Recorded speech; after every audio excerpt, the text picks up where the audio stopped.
Thank you for joining us this evening for the November 7th, 2023 Monte Sereno Regular City Council meeting. Before the meeting is called to order, I would like to point out a few house rules to assist council members, staff, and members of the public to successfully participate in this meeting. For tonight's meeting, Zoom is being used to allow public participation with the regular city council meeting. For those using Zoom to participate, there are two icons, chat and raised hand.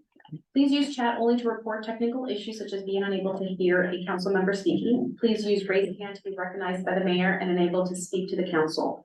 Only attendees using Zoom application can use the raised hand option to comment. Participants calling in from a telephone will only be able to listen and cannot provide feedback or public comment. Lastly, when we're not all in the same room, all votes in this meeting must be taken by roll. And then Vice Mayor, if you could state your reasoning for participating remotely today. Sure. In the last week and a half, I tested positive for COVID-19. As of this morning, I'm testing negative, but I thought it was safer for everybody to attend from home by Zoom. So you will be attending under the Just Cause, correct? Correct. And there is no one over the age of 18 in the room with you? Nobody in the room here. Great, thank you. Thank you. I will call the meeting of the City Council of Monte Sereno on Tuesday, November 7th to order at 7:15 p.m.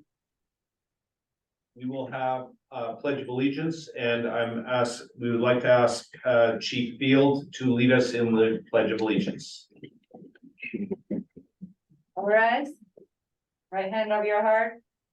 I pledge allegiance to the flag of the United States of America and to the republic.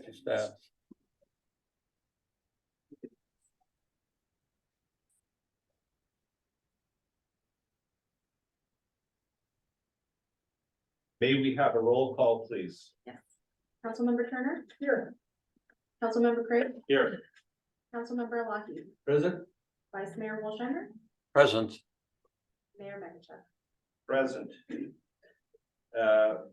We have a quorum. Under orders of the day, what I would like to do, considering the people that are in chambers, I'd like to move item 9, which is consideration of 3 applications and appointment to fill 2 vacancies on the Monte Sereno Site and Architectural Commission.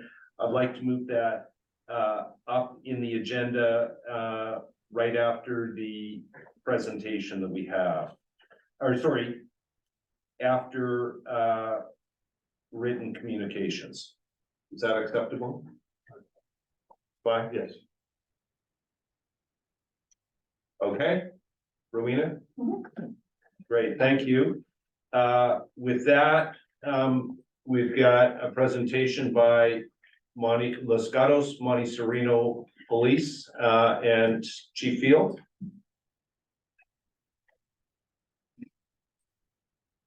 Good evening, Mayor. Good evening, Mayor and Council. Jamie Field, Chief of Police for Los Gatos Monte Sereno Police Department. I'm here this evening providing an overview of January to June of this year of the operations for Los Gatos Monte Sereno Police Department. Also with me this evening is our Detective Sergeant Bill Hoyt, who will also be providing some information during this report out this evening. So I'll call your attention to the slides on this screen, and we'll go to the next slide, please. So with an overview of our staffing, our police department is not unique to staffing challenges. We are working hard to do recruitment and retention efforts for both our professional and our sworn staff. And this highlights some of the hours that we've utilized for per diem staff to assist in our dispatch center as our staffing had dropped to a low level. We've made some success in recruiting officers and dispatchers, though during the time period of January through June, we were able to recruit a lateral officer. He came to us from Carmel Police Department and is off of training. And then we also hired on 2 trainees who went through the academy.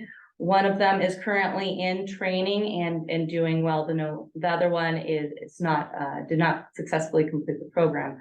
In addition, we also hired 2 dispatchers and they successfully completed their training program as well. So currently our staffing is down only 1 dispatch position, which is significantly improved from where we were just a year ago. Next slide, please. I think efficiencies and improvements are important to highlight. And one of the areas when our staffing was low earlier this year is to look at where we were seeing some redundancy and areas where we can improve in our efficiencies. So we have brought over some of our staff to our police operations building, which some of you may know to be over there off of Los Gatos Boulevard. And we're unique in the sense that we have 2 buildings. So the more staff that we can bring together, the better the communication, the better utilization of resources, and less redundancy in our operations as well. So that's been one of our efforts during this time frame. For equipment, one of the areas that I would like to highlight is drones. That's something that's a new technology to us as of May of this year. We had a number of our staff receive the Part 107 certification, and then we also identified drones for purchase that are similar to those that are being utilized by other law enforcement agencies throughout the county. And not only have we found significant use for them here for de-escalation, for intel gathering, for creating distance between hazardous situations for our officers, we've also been called upon to assist other law enforcement agencies throughout the county. There's additional other items on that equipment list, but the other area that I wanted to bring attention to was an ordinance that we worked with both mayor and legal counsel on, is to bring forward an update to the CCW ordinance so that we can fall in compliance with the Bruins decision from last July.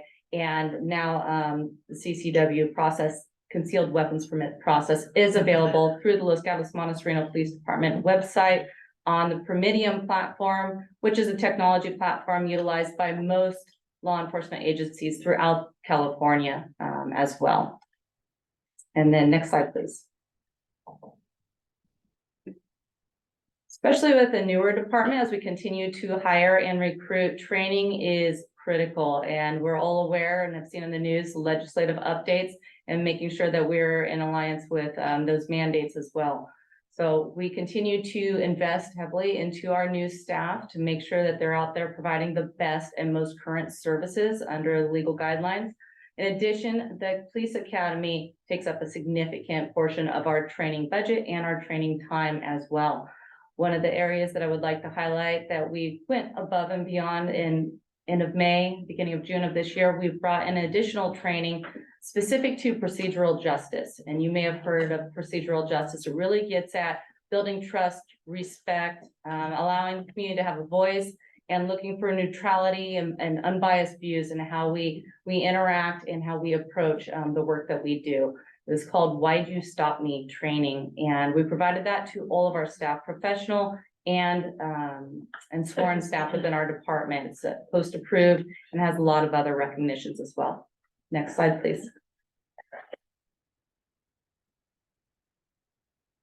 We continue to partner with behavioral health services in Santa Clara County.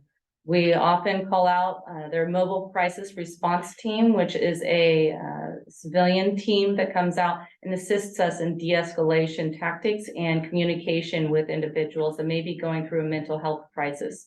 There's also another program known as Trusted Response Urgent Support Team. And as of recent, we've received word that they are working on a West Valley team and a response van, so they will also be able to provide more frequent services to Monte Sereno and surrounding areas. Next slide. The next slide provides a high-level overview of incidents, frequency of incidents that we assisted with throughout that time period of January through June. You'll notice that there's increased incidents in January, February, and March. A lot of that's due to the storms during that time frame that we may remember and hope to not repeat in 2024. I know that Councilmember Turner even came out and assisted us in a CERT capacity and going out and doing damage assessment of both Los Gatos and Monte Sereno communities. So there was There's a lot of efforts underway. We opened up our emergency operations center during that time to better have an understanding deployment of resources and communication flow. But we did have a much higher call volume during that time frame that our dispatch assisted with and all of our staff, and definitely our volunteer organizations as well, which I'll speak to further in a little bit. Next slide, please.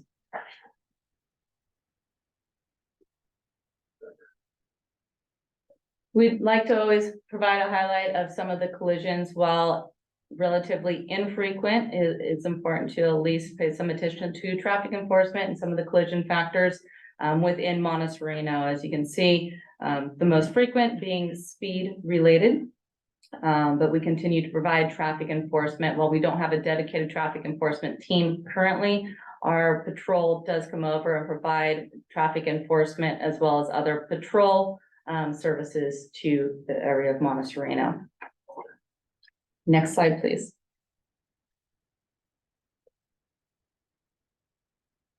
So this slide that you see here, as well as the following slide, that information is available on the police department's transparency page, and it is updated within probably a 24-hour time frame. So when we get to the next page, you'll see some numbers that are on there. And if you're interested in what the numbers are as of today, you can go to our transparency page via the police department website and view those as well. So Los Gatos purchased 16 flock cameras and continues to invest in those annually.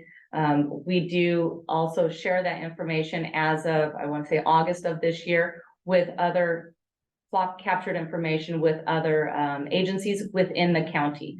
So that's something that is new.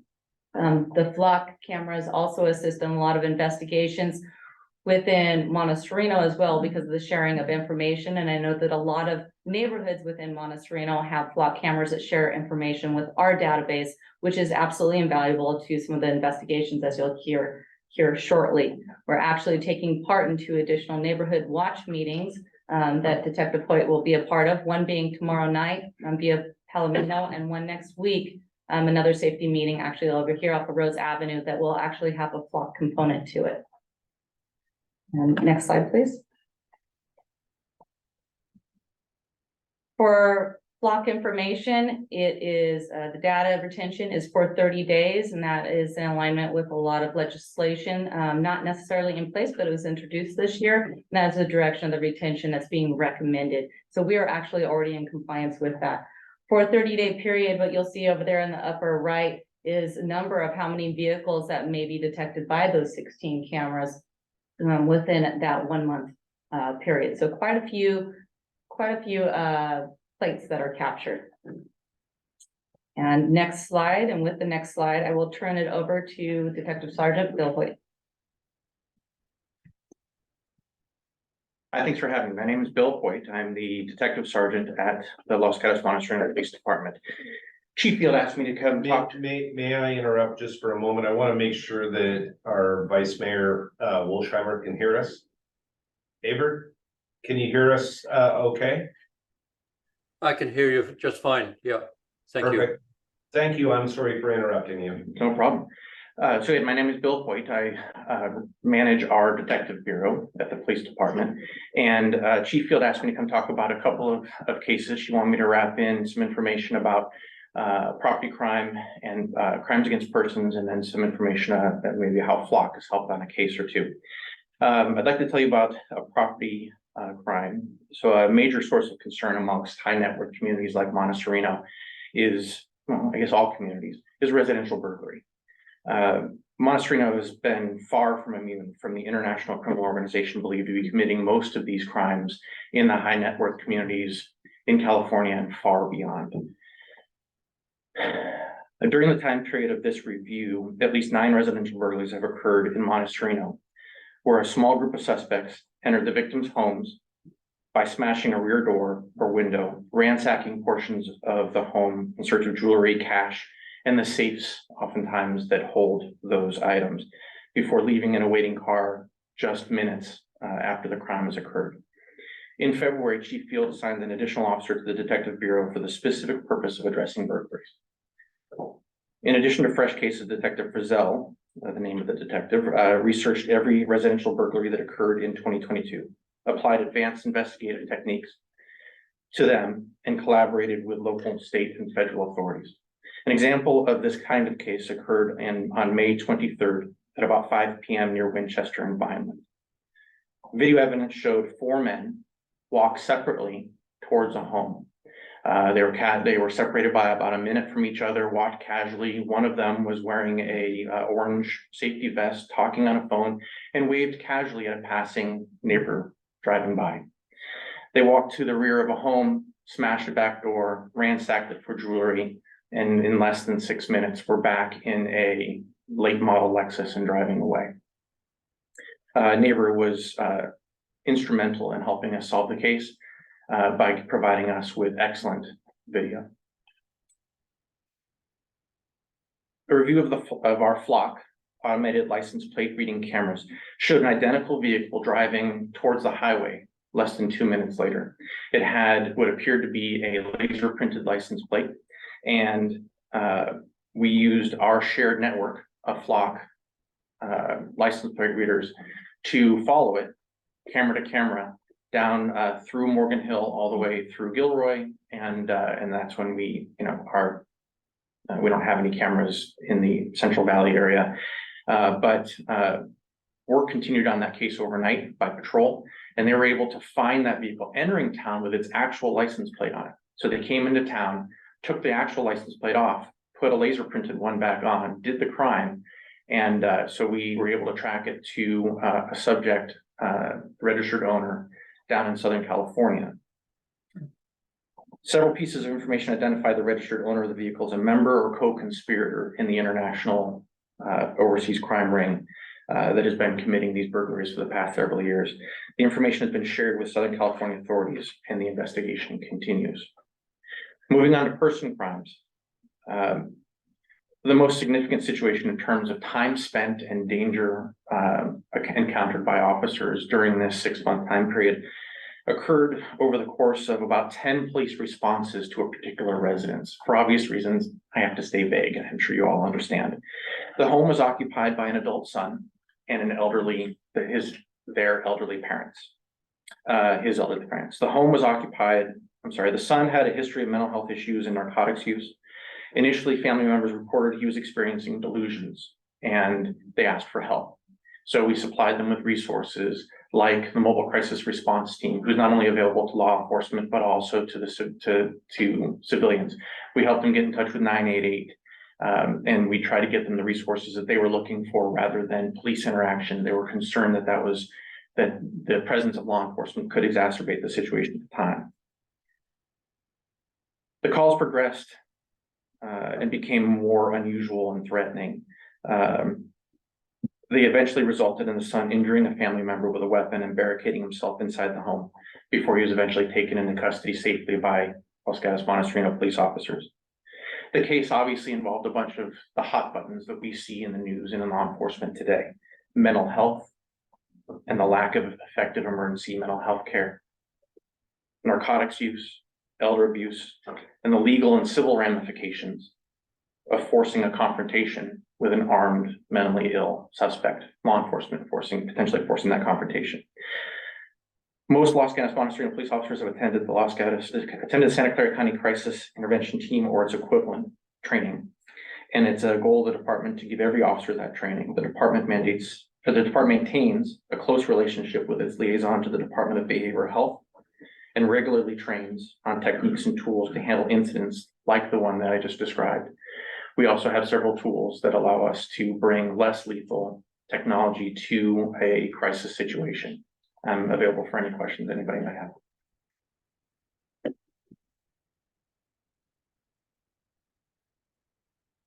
We'll continue with a couple more slides and then open to any questions there might be. Okay, moving into the community policing portion of the presentation. Community policing is the foundation to the services that we provide, as you can see here. So starting with neighborhood watch during that time frame, and I blame it a little bit on the storms. Generally, we have more neighborhood watches during a particular time frame. As you heard, we have 2 just coming up in this next week. But I think some of the storms that we had underway earlier this year kind of put a damper literally on that. Our vacation checks, those are conducted by our volunteers and policing. Again, our volunteers are wonderful and definitely a force multiplier, as you may hear me frequently say. So during this time frame, we were able to provide 114 vacation checks, and that's something that's available to anybody in the Los Gatos or Monte Sereno communities. And they can actually log in online and sign up their home while somebody is away, so that it ends up on a list, and the home will be checked on usually anywhere from 1 to 3 times during a week. I highlight the services that are provided at Methodist and St. Luke's Church. So there's a pantry program there, as well as a shower program as well. We generally have a detective that's out there 1 day a week, just being a liaison and really being a resource to the unhoused and our vulnerable population. I'll speak to our school resource officer here in a moment, but I did want to highlight that our Community Police Academy, we will be able to bring it back in March of 2024. We have at most 30 positions that will be available for our second Community Police Academy. We look forward to offering that to the community that we serve. And welcome packets as well. We continue in collaboration with City Manager Steve Leonardis to make sure that we have all appropriate information in those welcome packets to anybody that's new to the Monte Sereno community. Next slide, please. So I think it's important to really highlight a lot of our collaborative partnerships. As a smaller agency, we really look at a shared responsibility of public safety. And I like to say that the model that we project is education, prevention, and enforcement only when necessary. And we do that a lot through these shared partnerships they'll speak to, as well as our volunteers. And our CERT and our DART team, the model that we have with our police department is unique. I think there's maybe only 1 or 2 other law enforcement agencies within the county that oversee a CERT or a community emergency response team. And we also have a DART team, which is a disaster aid response team. So DART is a 501c3 nonprofit that has a number of emergency response resources available to them, including a trailer, utility vehicle. But our CERT team, those are all volunteers as well, and they go through a 21-hour training program. And I know that Councilmember Turner has been through that. And we actually hosted a training that we did have some Monte Sereno residents attend at the Jewish Community Center just recently. We had 9 community members between Monte Sereno and Los Gatos that went through the program there. And then there was additional 7 employees of the Jewish Community Center that went through the emergency response program training of those 21 hours. The way we utilize CERT is in a number of ways, whether it be in the event of a forest fire, they can assist us with getting out and assisting us with evacuation, with communication. We also really leaned upon CERT and DART resources to do damage assessment earlier this year when we had the storms. We all saw the trees that came down. We needed to get out and know where the areas were that needed resources. Maybe it was just Parks and Public Works, maybe it was Caltrans, but where were our damaged areas? And we leaned upon all of our resources at that time. And it was definitely a 24-hour-a-day operation for a number of days in a row through those storm periods. So great partnerships there. The Los Gatos Monte Sereno Police Foundation, they do a lot of fundraising for us.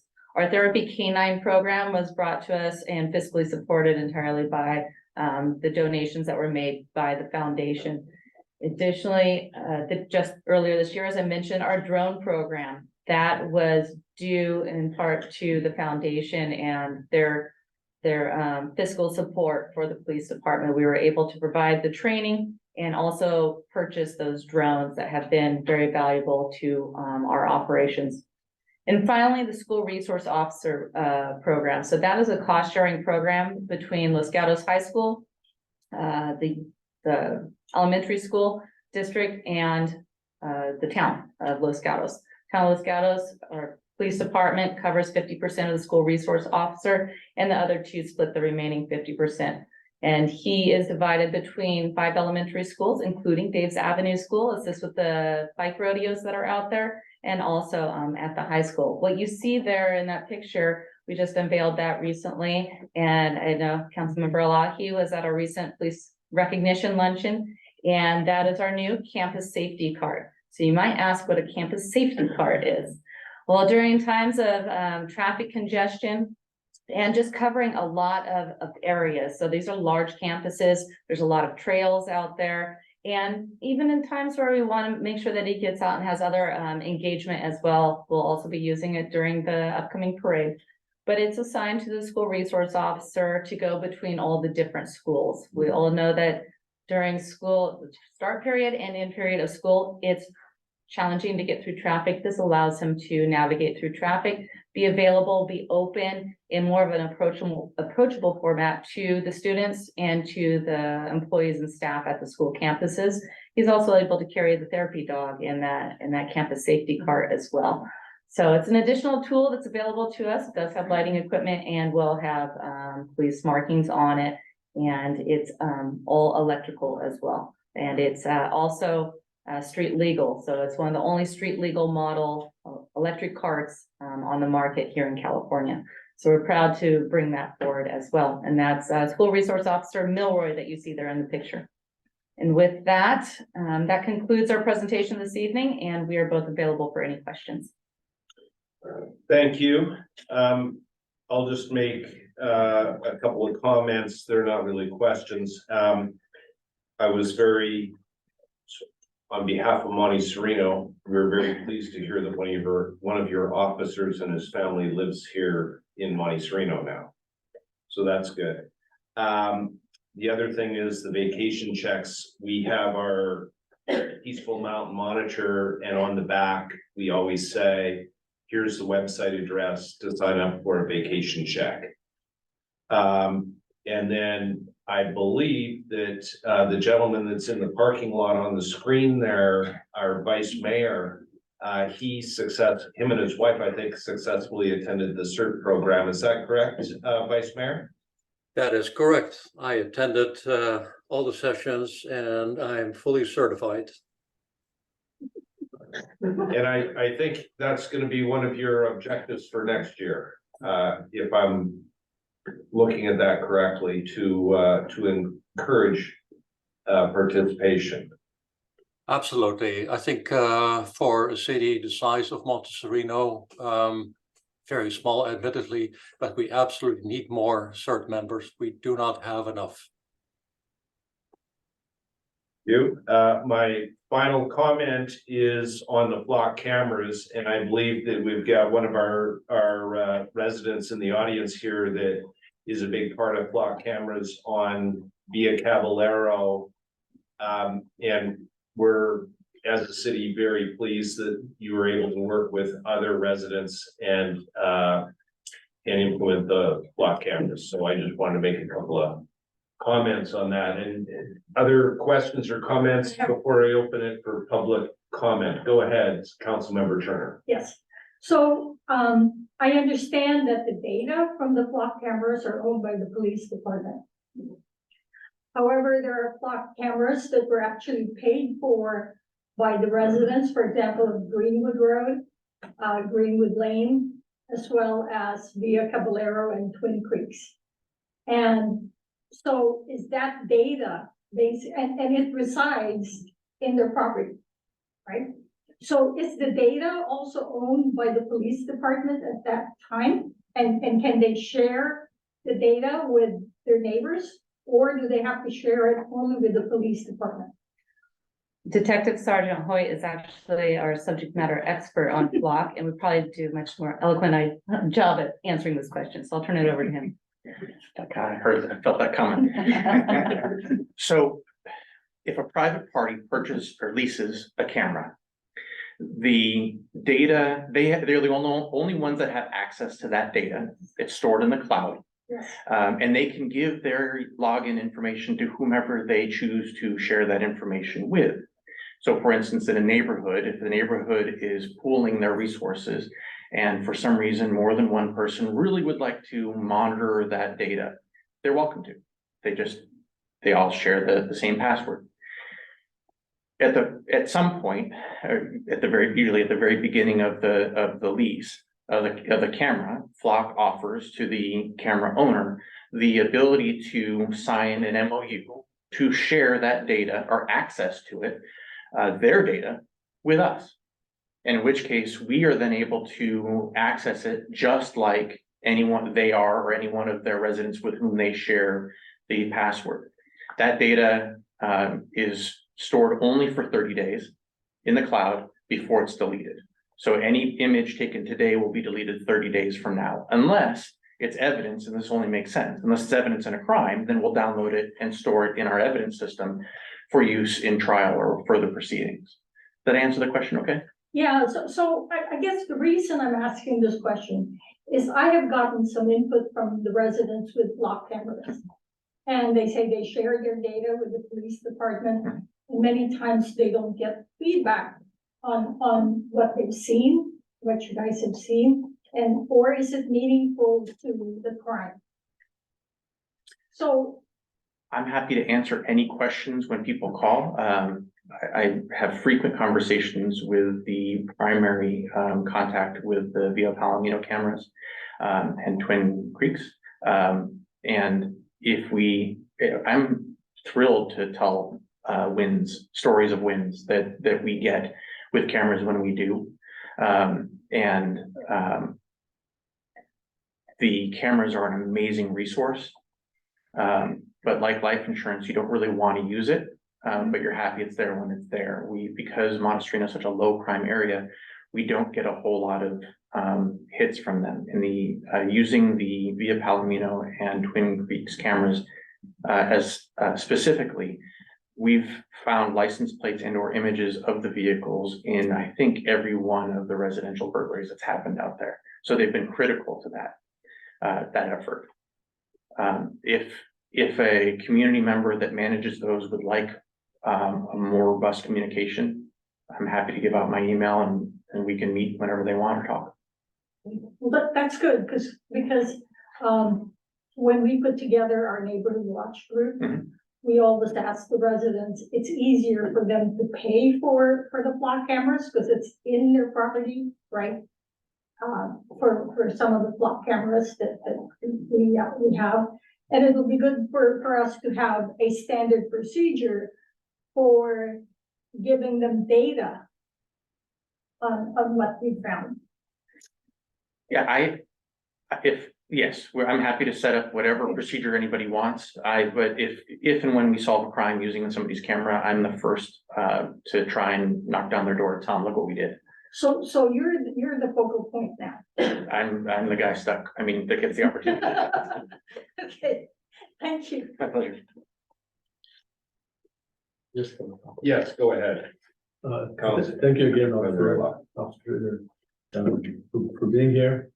It was a pleasure for me to attend the Los Gatos Police Department Foundation, and it was great to hear all the great stories of all the hard work that your officers are doing to keep the community safe and really putting out what seemed to be more than what you guys should do just as a job. So that was great. I wanted to ask you, you present about, you take care of Los Gatos and Monte Sereno. Los Gatos is building a lot of houses. Monte Sereno is also going to build a few houses. Are you seeing a change in how much services you have to provide to Los Gatos, increase in it? Do you need to hire more officers for that? Like the courty development that's happened out there and the other things that are coming up. So how do you see the next couple of years as far as the requirement for your resources are concerned? That's under assessment right now, and thank you for the question, because that is something that in 2024, that is one of my goals, is to really do not just an organizational assessment, but how we are able to maintain the quality of services and maintain the standard based on the resources that we currently have. One of the challenges in being able to assess that is currently we are down 4 officers. So we have 4 vacancies and we have 6 on protected leave right now. So it's a little challenging to truly assess what a full department model would look like currently, but we're making some good strides there. We currently have 2 in the academy, one expected to get at the end of January and the other one at the beginning of March. And we're running another oral board actually just tomorrow and another one at the beginning of December as well. So we are optimistic in filling a lot of those positions. But of course, anytime that we send somebody through the academy, it's 1,000 hours of training. They have to go through the field training program. So it's about a year or so before we really start to see the traction occurring. But what's exciting is that we have a pretty deep history of retention once we have staff here. What we're able to at least control and be proud of here is the culture that the police department provides. And we see folks that stay with us for a good amount of time. We take good care of our staff. They are part of our family. So it's just about hiring right now and then doing the assessment within the organization and how we can continue to meet the growing needs of the community. So that's something that I'd probably be able to provide more on, not even at the next report out, but probably later next year, because it's going to be some time before we can take a true assessment of what the impact is from many different aspects of population, infrastructure, changing crime trends, and then also the property taxes and how that impacts the police department too, potentially. Yeah, I guess the infrastructure part is, I mean, a lot of Los Gatos is moving further north, I guess, compared to where your station is. Do you think you'll have to open up another police station further north back there? I would like to see the entire police department under one building. So, I don't want a third. Thank you so much. Other questions of council before, or comments before I open it for public comment on this item? Oh, one other thing, the 988 number, which is for mental health, I don't know if that's being promoted heavily or not. A lot of people don't know that that number is also available to call in for a mental health issue.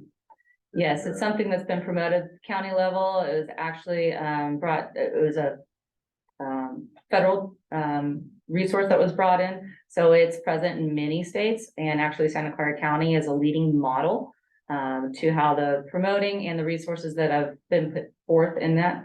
But it's something that's new as of July of last year. So it's really only been underway for just a little over a year.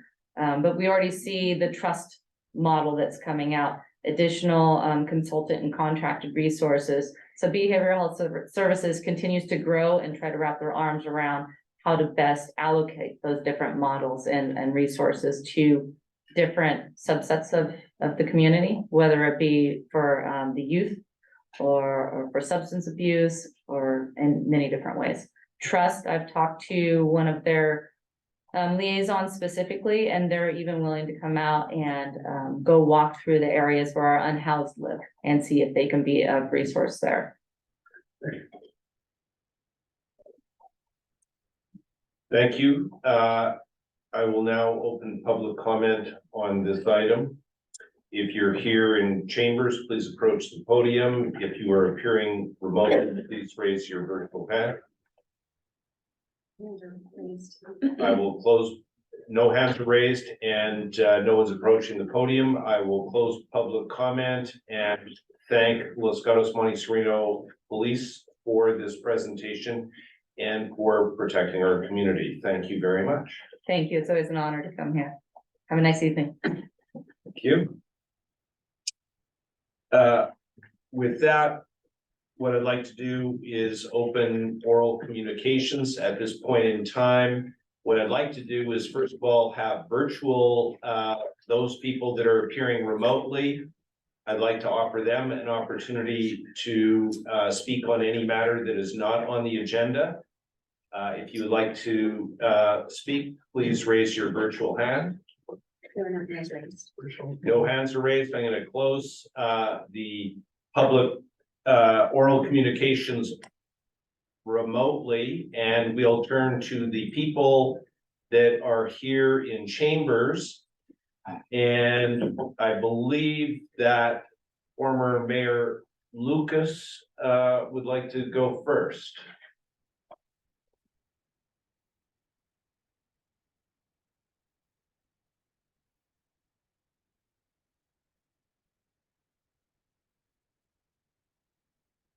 Thank you. Thank you, Mr. Mayor, members of the council. Homework's coming up. Yes. My name is Jack Lucas. I live in Monte Sereno, 17171 Xena Avenue. And in my past life, I served the city of Monte Sereno as a council member and as mayor for 5 terms. Enjoyed all 5 terms of it. I'm very pleased to see that one of my legacies remain here, and that's the Great Seal of Monte Sereno. When the council purchased that, what we did was, I told our city manager at that time, I knew that duct tape and library paste would hold it up there, and I see it's still standing, and you are safe, Mayor Mekich.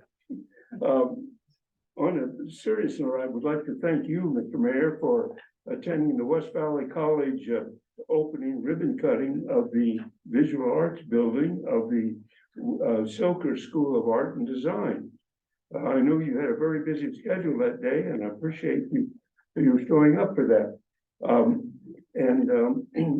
In fact, you were such a hurry for your next meeting, you left your phone next to me. And I was gonna chase you down and get that phone back to you, but then I looked behind me, there was a young college student, I'm sure he was faster than I am, and we got you and got your phone back to you. I currently serve the West Valley Mission Community College District as a trustee. I was just reelected for a 6th term. Some guys play golf, I do government. What I've found, an ongoing goal of this board of trustees is to reach out to our communities. We, albeit governments, agencies, we're an outreach board as well as past boards have been. And so my goal this evening is to introduce you to, first of all, our chancellor, and secondly, our brand new president, the 13th president of West Valley College.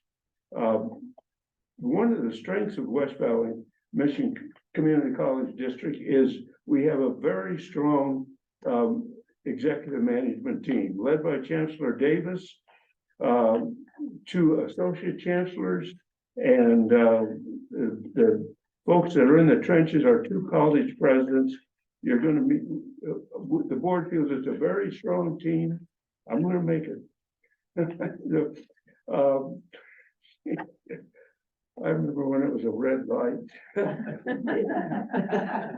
Anyway, we have a very strong team, and we're ready to serve Monte Sereno and the other 7 cities that are all in our district or partly in our district. Thank you very much.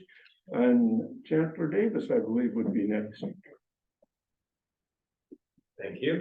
Yes. Thanks, Brad.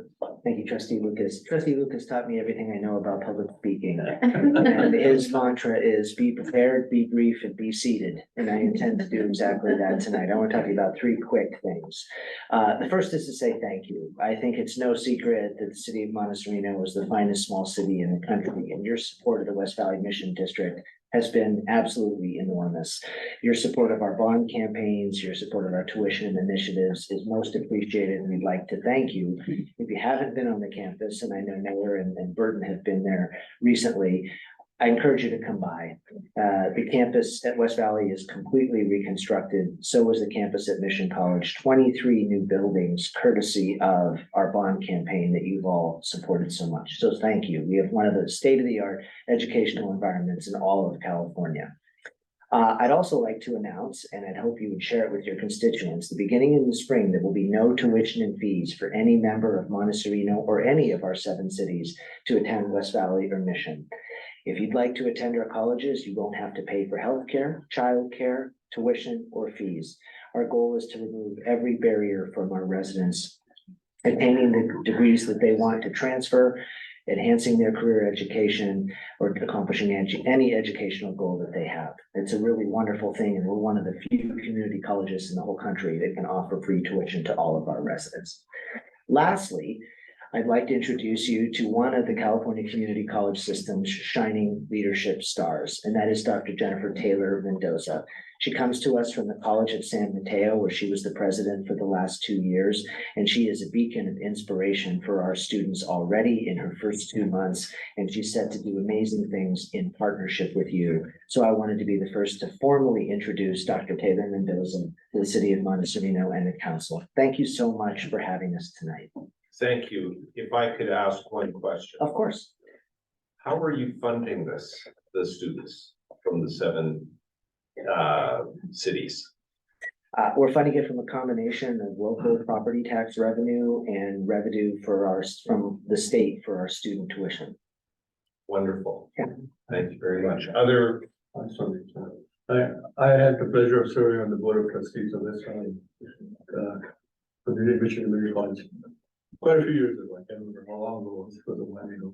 One of the issues we already had was there enough money to pay all the pension, the retirement benefits? Have you guys solved that yet, or are you still working on it?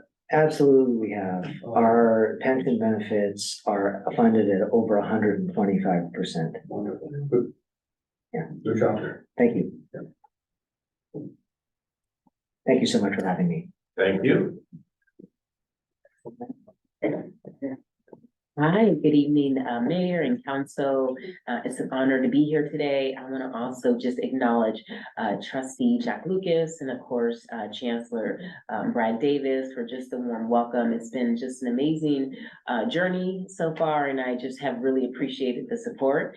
I am super excited and proud to be the West Valley College president, being able to serve Campbell, Los Gatos, and Saratoga, and just really highlight all of the amazing programs that we have. Part of my vision is really to make sure that we are connecting with the community, and we are partnering with industry, elected officials, nonprofit organizations to really support our students in an amazing way. We have a stellar and amazing academic programs. I know other colleges like to say they're top in transfer, but we believe we are top in transfer to UCs, CSUs, private Ivy Leagues. And I am just so excited to continue that wonderful legacy of academics. We have an amazing faculty team. We have amazing staff support that really understand holistically how to reach and how to support students. And so they truly reach their full potential. I myself am a former community college student, and I also started my career. I've been in community college now for 23 years, and I started as a tenured faculty. My discipline is psychology. And so I have experience both inside the classroom, outside as support staff, and also as an administrator. And so I feel like I definitely understand what it means holistically to develop and design an organizational structure to ensure that all student needs are met and that we're also meeting the needs of our community. So I just wanted to come here tonight to just tell you how excited I am to be part of this community, appreciate all of your support that you have given to West Valley College and the district. We turn 60 years next year. And so September 2024, we will be celebrating 60 years of instruction. And so we will be inviting you all to come out to all of our activities and events.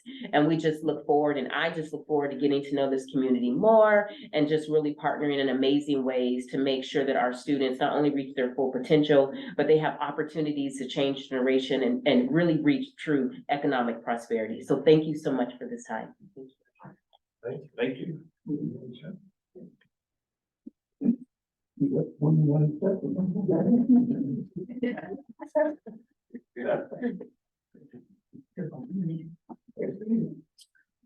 Well, that's great to have you here, and I thoroughly enjoyed the ribbon cutting, although I wish I would have been able to spend more time there. We also have another speaker. I believe it's Mr. Levine, if you could come forward. And I made 6 copies. These are tough acts to follow, but I will do my best. My name is Philip Levine. I live at 15813 Poppy Lane. I'm here to talk to you about the daycare parking next to Dave's Avenue School. I've been working this for about 2 years. I've worked with Everett some. There's a real concern, and basically I'm getting a lot of, gee, you're right, but nothing's getting done. So I'm hoping to incentivize someone to actually do something. So I like to point out Poppy is a safe walk to school, just like the walk to Fisher that's going over the highway. The school district's probably gonna spend, or someone's gonna spend probably a couple $1 million putting a bridge over it, and all I'm asking for is a chain or a gate in front of the center. So let me tell you the story. On 10/27, I was walking my dog, and I saw a car backing out, a Prius backing out into Poppy towards the end of the day, and a lot of the traffic's from the daycare after the school closes. And if you look at the red tab, I looked in, and that's what I saw. There were 7 cars. There's no room to turn around, and it's just a disaster. If you look on the front page, you'll see an article. Actually, it's a letter from Miss Middleman, who's the principal, that was sent in March of 2023. She did a really decent job writing a letter. So you'll notice there's a restricted no student parking or drop-off sign there, but parents being what they are, they don't pay attention to it, and they'll go do what they want. Obviously, the letter that I sent on the 27th, which I copied the town manager for, I think I actually copied Everett, and I copied the mayor. I've got no responses, and I know Everett's been sick, so I forgive him. I've also talked to the who was the chairman, she might be still Liz, who's concerned, but again, I'm getting a lot of concern and nothing's happening. The bottom line is there's cars going in and out of an area that everybody admits they shouldn't be coming out of, and I know there's a jurisdictional issue between the district and the city. I do know that the city still has safety control over the street, so they have some leverage, but I don't feel like anybody really wants to do anything about it. So all I'm asking for is a chain, as Everett suggested. Hopefully sometime there'd be a gate, as long as it doesn't look like a prison. If you read the letter, they have made some efforts. They put cones out, they put volunteers during the day, which is before the school shuts down. They're just not good enough. They can send out all the letters in the world, but the parents are still going to ignore it. The daycare people aren't going to enforce it because they're low paid. They don't want to deal with these parents driving fancy cars. I started this 2 years ago. I talked to it. I think Monte Sereno has safety responsibilities. I've sent multiple letters. Again, if the district in the area can spend multi-million dollars putting a bridge over 17 to go to Fisher, which is important, we should be able to put restricted parking or some kind of a block. I'm not an engineer. I understood from Everett, Steve, that your engineer was supposed to look at it. I've never heard feedback. I've never heard closure. I put in something in the ticket about a year ago. The previous engineer contacted the school. Again, nothing's happened. And I think it's basically one of these things that everybody thinks they need to do something about it, but no one's really willing to do it. This was discussed when the original daycare went in. I know the previous city manager was involved with it. If you need some background, you could just pick up the phone and call him Campbell. I think he's still there. So what I'm asking for is don't ignore it. Someone needs to take ownership. A kid's going to get hit, and if they don't, we're going to have the daycare, the city, the people that get hit, and the school district all pointing at each other, and lawyers are going to have a great time, and we do more than thoughts and prayers. So I'm really hoping that someone actually acts on it, and that we just keep on seeing it, and I really appreciate it. And I don't want to see anybody hit. I really don't. Thank you very much. Thanks.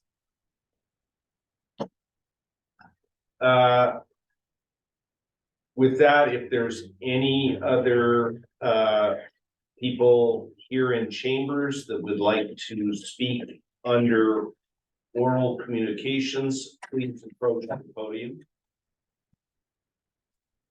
With none, I will now close oral communications, and we'll move on to written communications. Have we received, have you posted all written communications that we received? Yes. All right. Thank you. Before we get to the consent calendar, we said under orders of the day that we would move item 9. And item 9 is consideration of 3 applications and appointment to fill 2 vacancies on the Monte Sereno Site and Architectural Commission. Do we have a staff report on this? Yes. So the Site and Architectural Commission ordinance calls for a commission consisting of 5 members, each serving a term of 2 years. As of December 31st, 2023, the term of 2 positions on the commission will expire. The new terms of the two positions will commence on January 1st, 2024 through December 31st, 2025. As a result of the city's recruitment, 3 applications were received. One application is the incumbent, and below are the names. So we have Narayan Balastrawman, who's the incumbent. We have Donna Tam and Kevin Evans, who submitted applications, and in your staff report are attached their applications. Staff recommends that the city council appoint 2 of the 3 in the 2 vacancies to serve the Monte Sereno Site and Architectural Commission. Thank you. Council, you have all received those applications and you've reviewed them. I believe we've got 2 of the applicants that are here in chambers, which is why we put this item forward. Do we have the other applicant online? Yeah. We don't. All right. What I would like to do is invite the applicants to come forward if they wish and state their qualifications, and perhaps if council has any comments or questions, we'll ask you questions. And after we hear from the applicants, then we will open this for public comment. And then we will bring it back to council for a vote on a motion and a vote on the appointment to fill those 2 vacancies. With that, Ms. Tam, I would say, my mother would say, ladies first. Oh, thank you.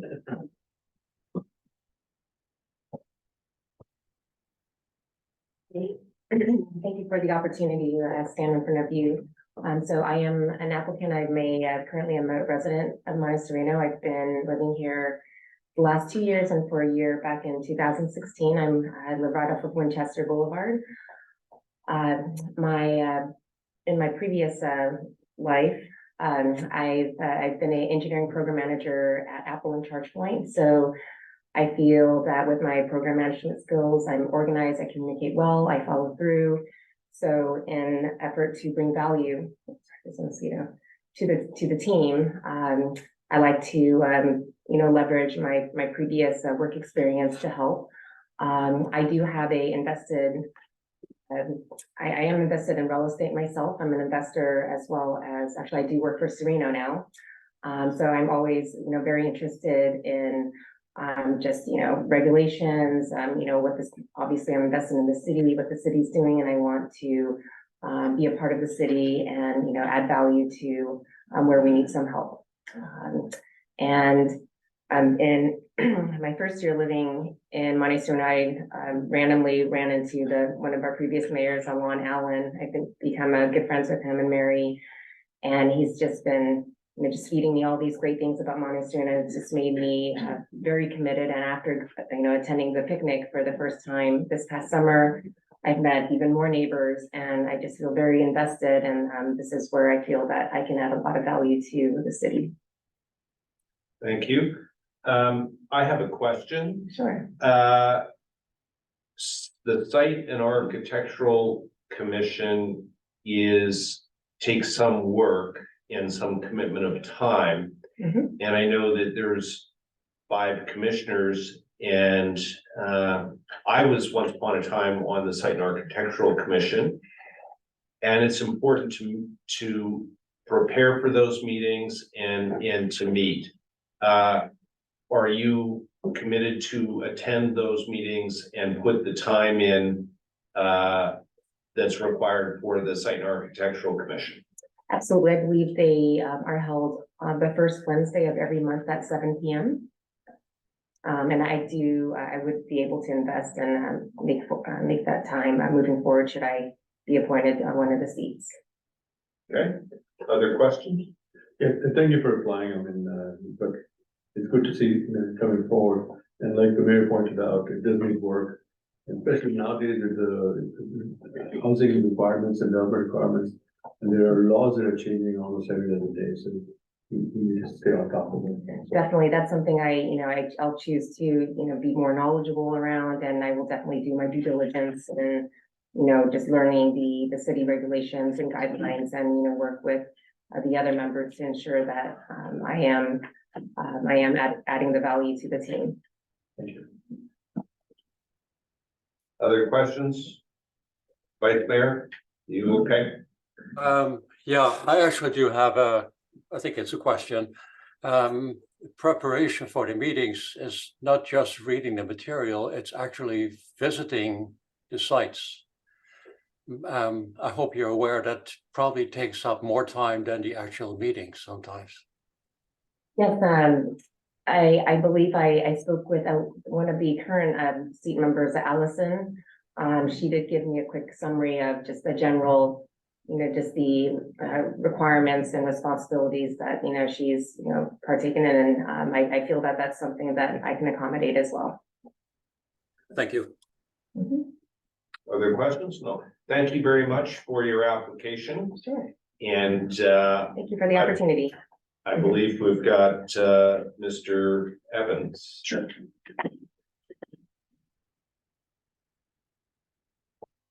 Hi, Kevin Evans. Thanks for the opportunity.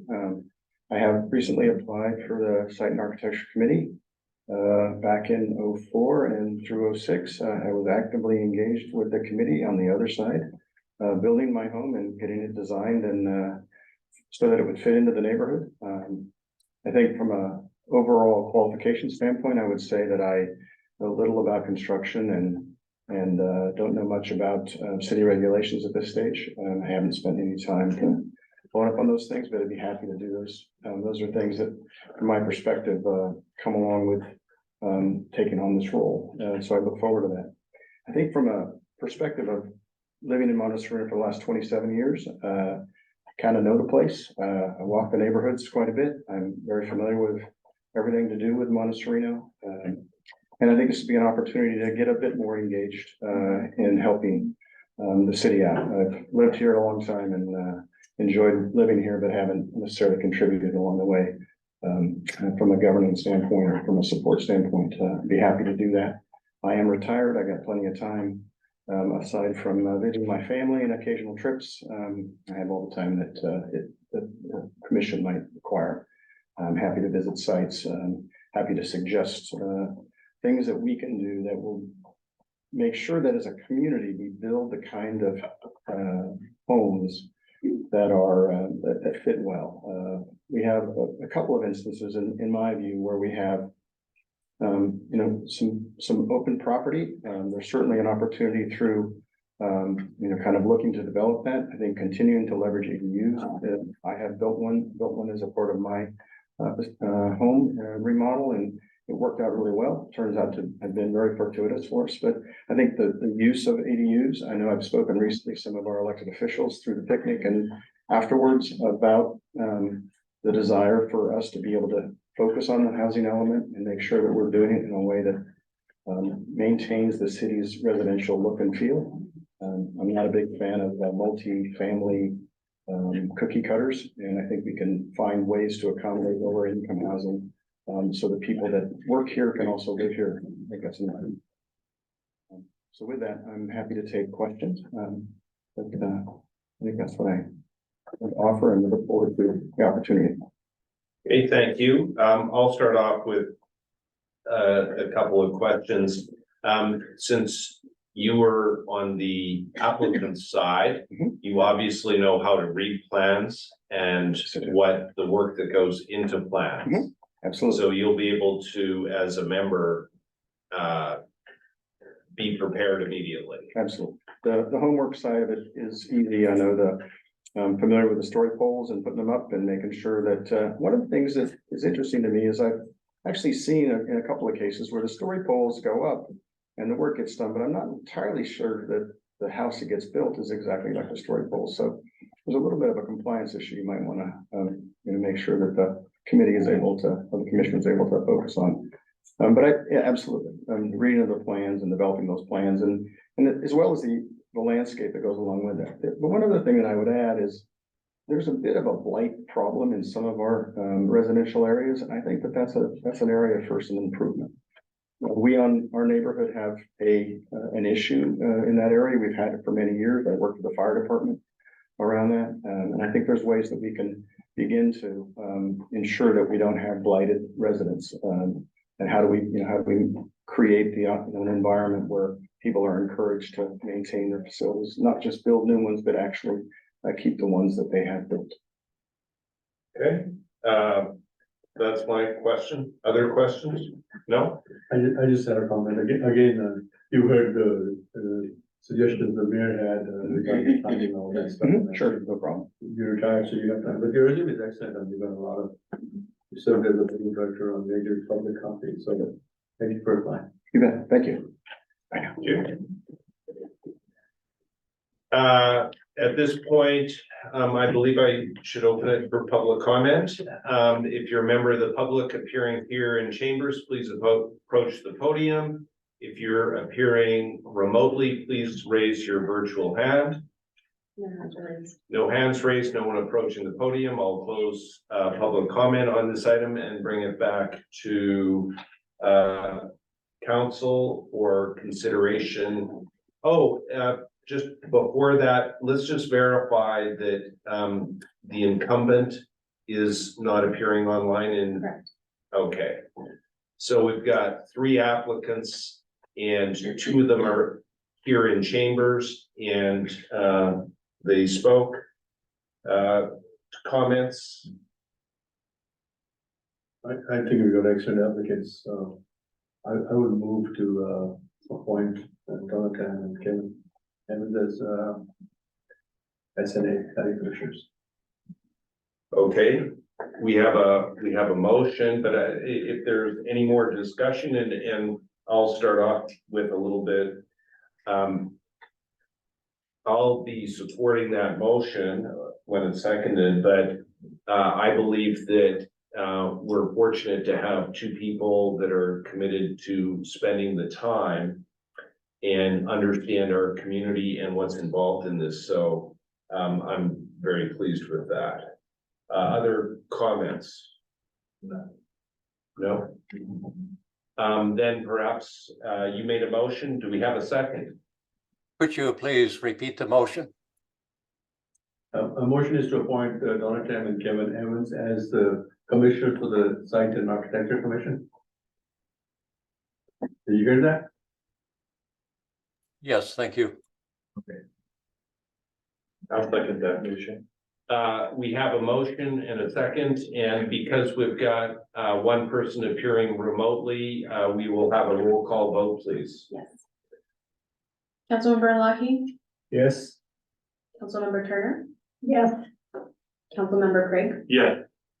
Vice Mayor Wolfheimer, Yes, Mayor McIntyre. Aye, motion carries 5-0-0. Congratulations and welcome to the Site and Architectural Commission. With that, the next item on our agenda is the consent calendar.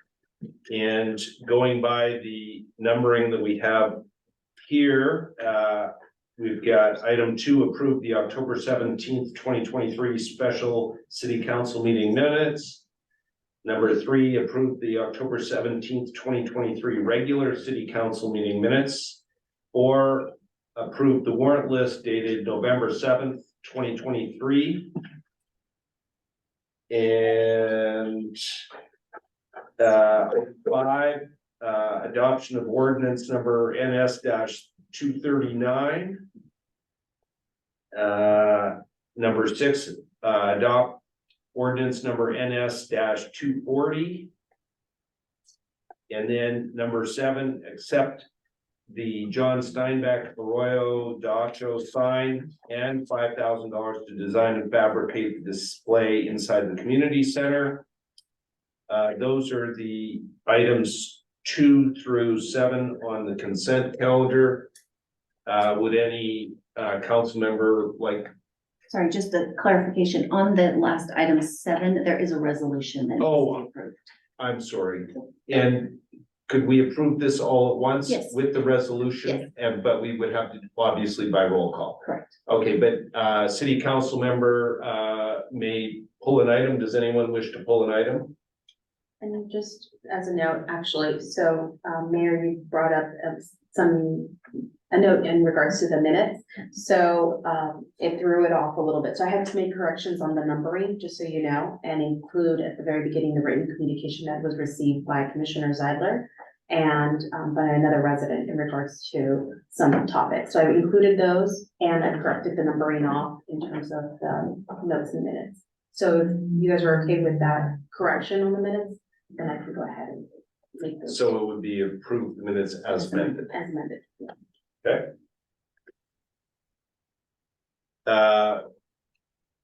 So there's no council member that wishes to pull an item. At this point in time, I would like to open it for public comment on items 2 through 7 on the consent calendar. If you're appearing remotely, please raise your virtual hand. If you're appearing in chambers, please approach the podium.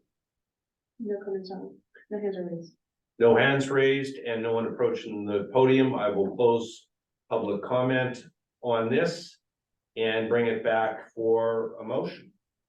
I move to approve the minutes, the consent calendar with the amended minutes. I second that.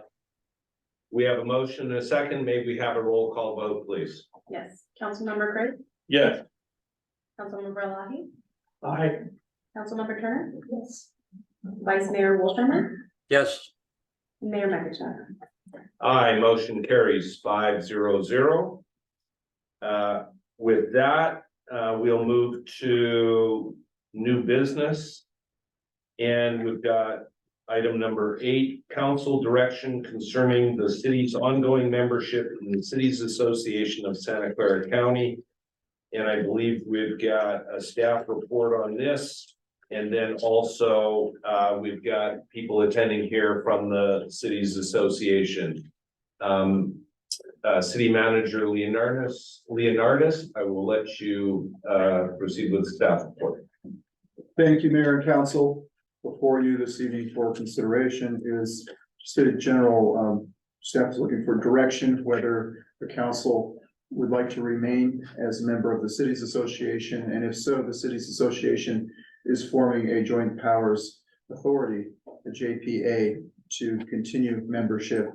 There is a list as an attachment in the staff report, some of the advantages of the JPA or joining the JPA.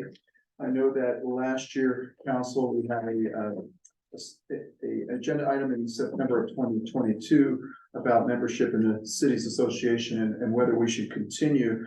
So I did not want to put forth wholly this evening in front of you the resolution and the how do I say it? The Cities Association has been very eager to have agencies sign and join the JPA. And I thought it probably warranted a discussion first among the council based on last year's direction and discussion about remaining a member of the Cities Association.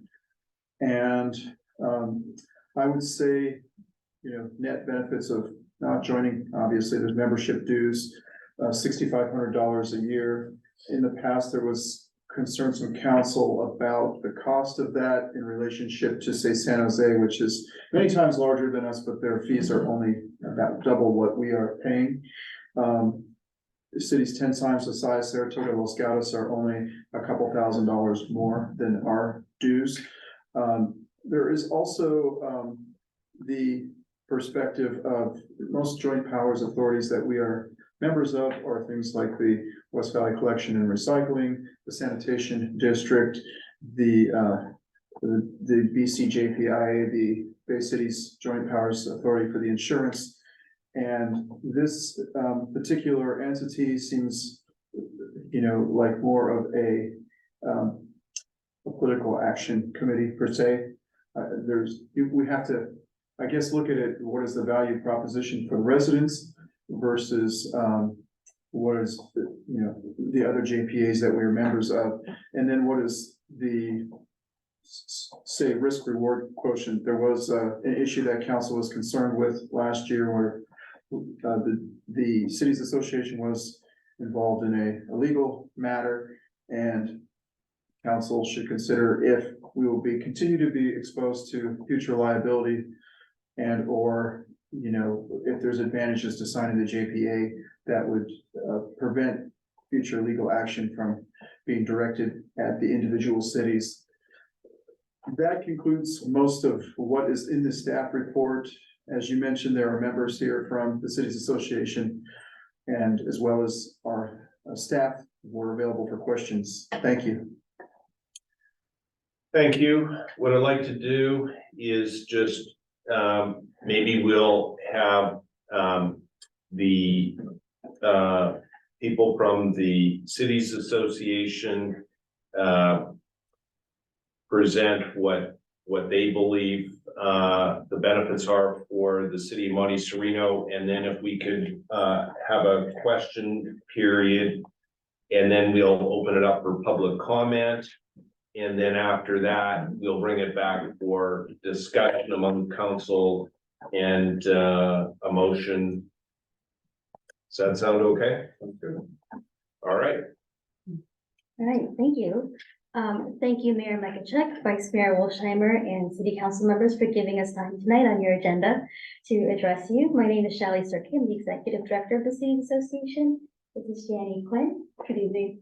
We're tag teaming the presentation, so if it's okay with you, if we both stand up here, we'll do a couple slides. So I'll do a couple slides, okay. Let Janny do all the legal stuff. Okay, next slide. So we're gonna go through the presentation and then we'd like an opportunity to address some of the points in the staff report.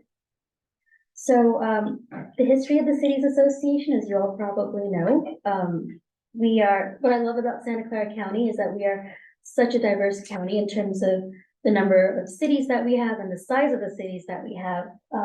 Our population is almost 2 million, but we have some of the smaller cities and some of the larger cities in the state. The City Association was formed in 1990 to provide a collective voice for our county at the local, regional, and state level. But since its formation, we have operated as a non-governmental, unincorporated organization, which, as Janny will get into, opens us up to liabilities. But we have continued to evolve since since we were formed and undertake projects, as it says, of mutual interest and benefit to our members. And obviously our members are 15 cities of Santa Clara County. So this idea of forming the JPA has been going around for a very long time. So after consideration of various forms of legal structures, the Cities Association Board of Directors in August 2020 voted unanimously to create a joint powers authority.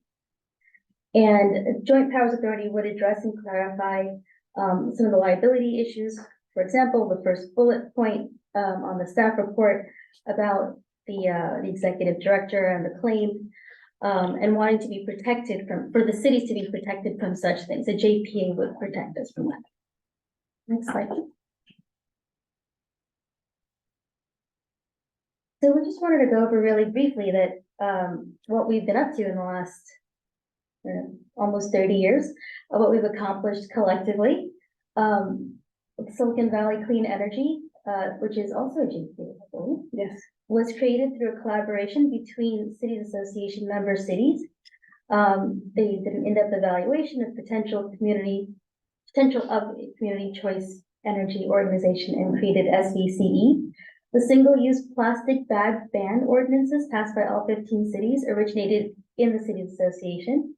The Healthy Cities Dashboard with the Santa Clara County Department of Public Health is a collaboration between the Cities Association and the Department of Public Health, spearheaded by one of the members of the Cities Association.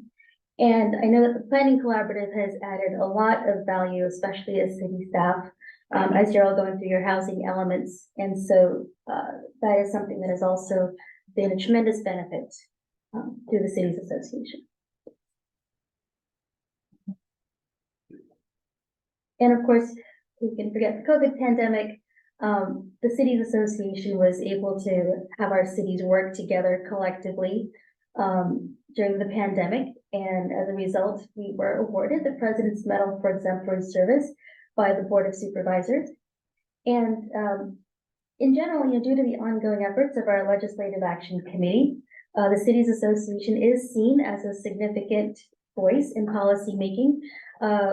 Legislators like to come and address our members, and they seek us out as much as we seek them out to come and tell us what's happening in Sacramento, what the policy issues are, so that our cities can stay at the forefront of what's happening legislatively. So I'm gonna turn it over to Jan. So as you mentioned, your city is already a member of some other joint powers authorities, and it's a creature of statute. One of the reasons that the board selected a joint powers authority is that there's a body of law called the Joint Exercise of Powers Act that really governs and provides the guardrails for what this entity can do. And the JPA as proposed would create a new legal entity, which would actually be a governmental entity. And one of the reasons that it was selected by the board is to address the very concerns raised in the staff report. An unincorporated association, it's not entirely clear from a legal perspective that liability would rest with that unincorporated association. Whereas with a JPA, it's going to be a separate legal entity, and it's going to have very clear indemnification provisions in there. It also, as a joint powers authority and as a governmental entity, we would have more access to insurance. As an unincorporated association, it's practically impossible to get insurance. And we did have insurance at the time of the claim, but that policy was not renewed as a result of the claim. It would also clarify the tax status, being a governmental agency. And one of the other reasons that it's attractive from, at least from our perspective, is it's a known entity to all the board members. They understand it's subject to the Brown Act. It would be subject to all the other governmental regulations, and the agendas and everything would be very similar to what happens in each of your cities and towns. Next slide, please.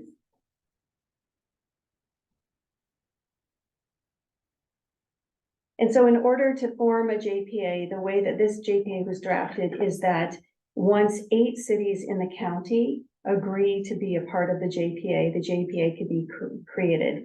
And this afternoon, San Jose approved the JPA. They became the 8th city. And just a few minutes ago, Los Gatos approved the JPA and they became the 9th. Campbell is also it's on their agenda this evening, and Santa Clara. So we're waiting to hear from them as well. And Morgan Hill has indicated that they would consider it once they heard what San Jose is going to do. So there are enough cities now that the JPA could come into existence. And as I pointed out, it's the powers of the JPA are established or authorized under state law. Over the past 2 to 3 years, the draft JPA has been reviewed by the attorneys for the towns and the cities in the county, as well as the city managers, and has been revised. And very specifically, there has been an effort to address concerns about the JPA and having what powers it would have. And I wanted to point out that the JPA is prohibited from ever exercising eminent domain, prohibited from ever hiring attorneys. I mean, hiring employees. They can contract with attorneys like me, and they can contract with somebody like Shali to serve as the executive director. But that was one of the concerns raised about the employment situation before. So the executive director, that's already been a change that the Cities Association has made. The current executive director is not an employee, and at this time there are no employees for the Cities Association. The Cities Association as a JPA would have no ability to impose taxes. It cannot hold real property, and it cannot issue debt. So the purposes in the JPA are the exact same purposes that are expressed in the governing documents for the unincorporated association. And then the authority and powers of the JPA have been restricted to correspond with what really are the goals of the organization, what powers it would need to have to continue. And some of the other safeguards that are involved in being a JPA that are required by state law is that you have to have an annual audit by a certified public accountant, or by you have to have a treasurer that's either a certified public accountant or one of the agencies that's a member of the JPA. You also have to bond any of the board members or perhaps executive director that handles any of the property or the money for the JPA. And then we have to register with the state and file the JPA documents with the state.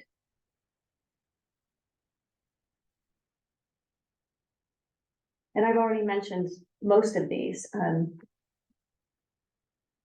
Nope, I have mentioned everyone except the long-term fiscal strategy, and Shawley can speak to that. So, as an unincorporated organization, we cannot take donations in the sense that if someone were to donate to us, they can't write it off as a tax write-off because we're an unincorporated organization.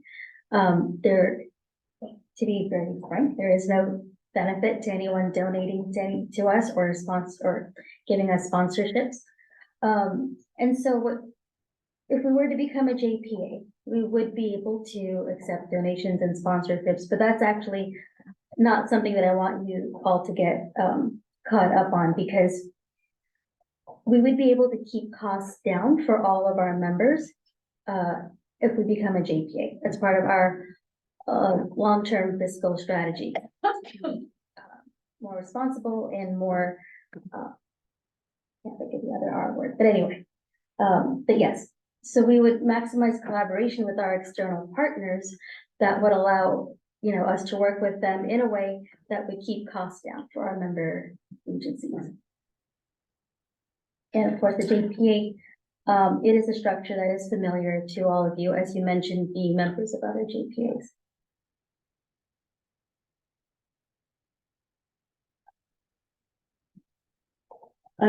I mentioned some of these already, and I don't want to take up too much of your time. We have the independent contractors. The JPA would never become a member of CalPERS. That's set forth in the document, so there would not be that exposure. There was a concern expressed about the power of the executive board, which has been in the JPA, it's modified, and their powers are restricted. So it's really the entire board of directors, and it's one vote per public agency that will direct all the activities of the JPA. And it's an interesting relationship between the city selection committee. So the city selection committee is a subcommittee of the cities association. It would remain a subcommittee of the JPA, but it is required by state law. So even if a public agency like Gilroy chooses not to be a member of the JPA, they would be able to attend those city selection committee meetings, which occur twice a year for all the regional and local and state appointments. So that is a function that the cities association currently does. It administers the city selection committee and works with the county to make that happen. And I think that's. Yeah, so I wanted to talk a little bit about budget and membership dues, and I think I will address this slide and some of the points in the staff report.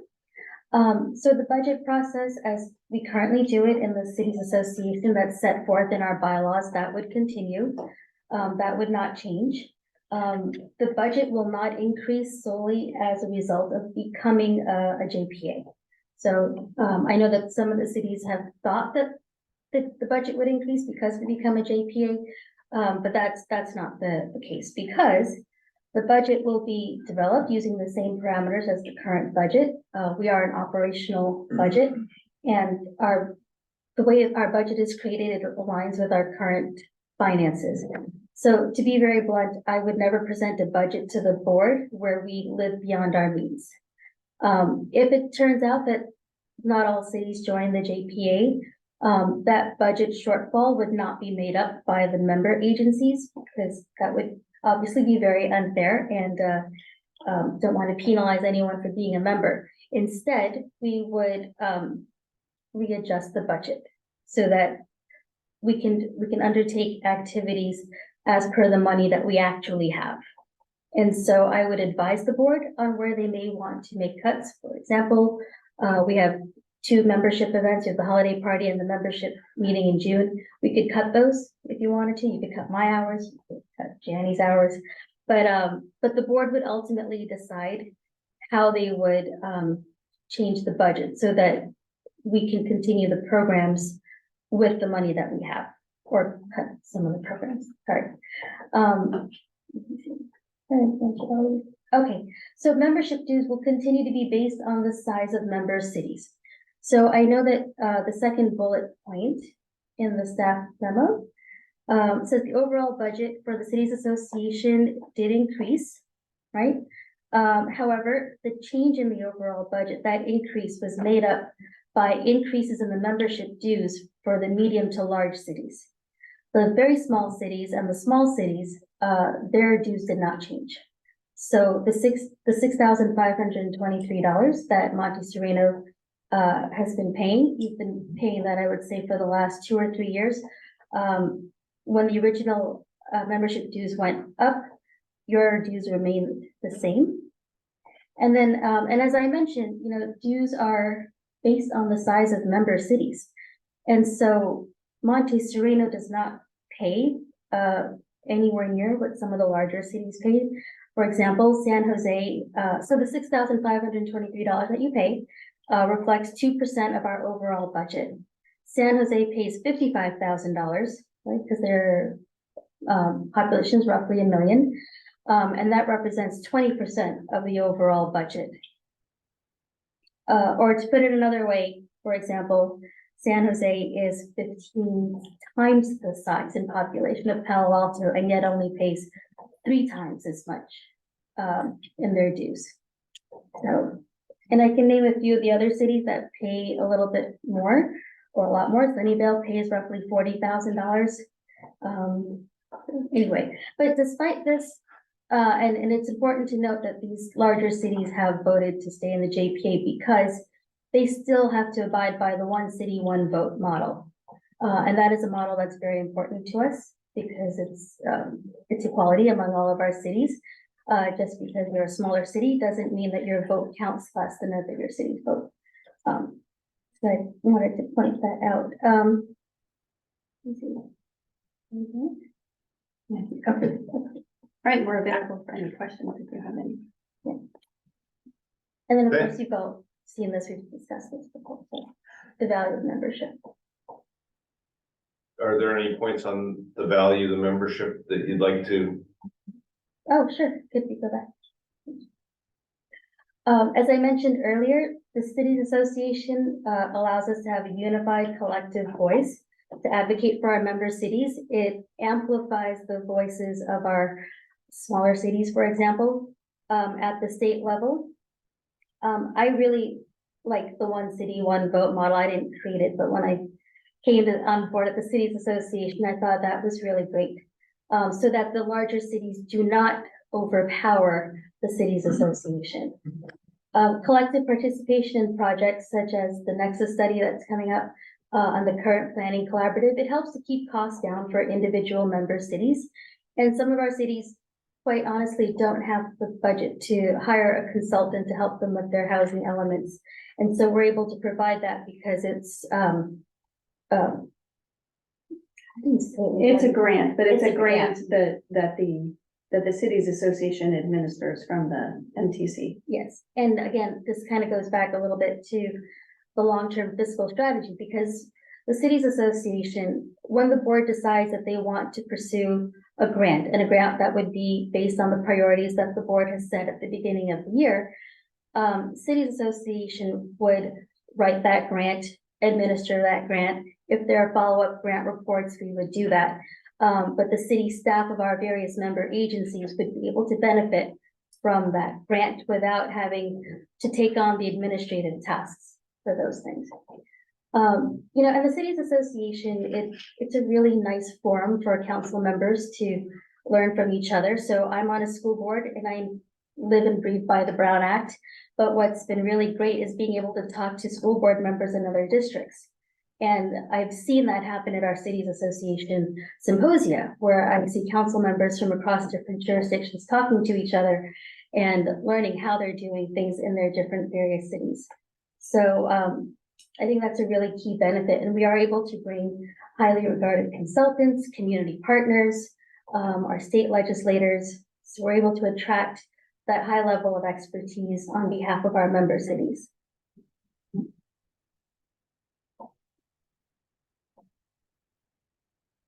So just to conclude the process, now that there have been 8 cities, the idea would be that the JPA would form February 1st, and that the Cities Association would continue as an unincorporated association through January. The city selection committee meeting would take place in January. And then once the JPA is formed and the paperwork is filed, we would dissolve the unincorporated association and we make sure that all the finances of the unincorporated association are finalized before we do that dissolution. We register the JPA with the Secretary of State. And one of the issues that's come up in talking to the cities and the city managers is the bylaws, that there are some issues and concerns that could be addressed in the bylaws. So the proposal would be to take the existing bylaws that for the cities association and use them as a starting point. And then the new board of the JPA would review those and revise those existing bylaws to become the bylaws for the JPA. Also, to address a concern that was actually raised in the staff report, the city managers also raised the idea and concern that they would like some sort of a policy handbook for what would happen if there ever is a claim and some basic operating procedures for the JPA.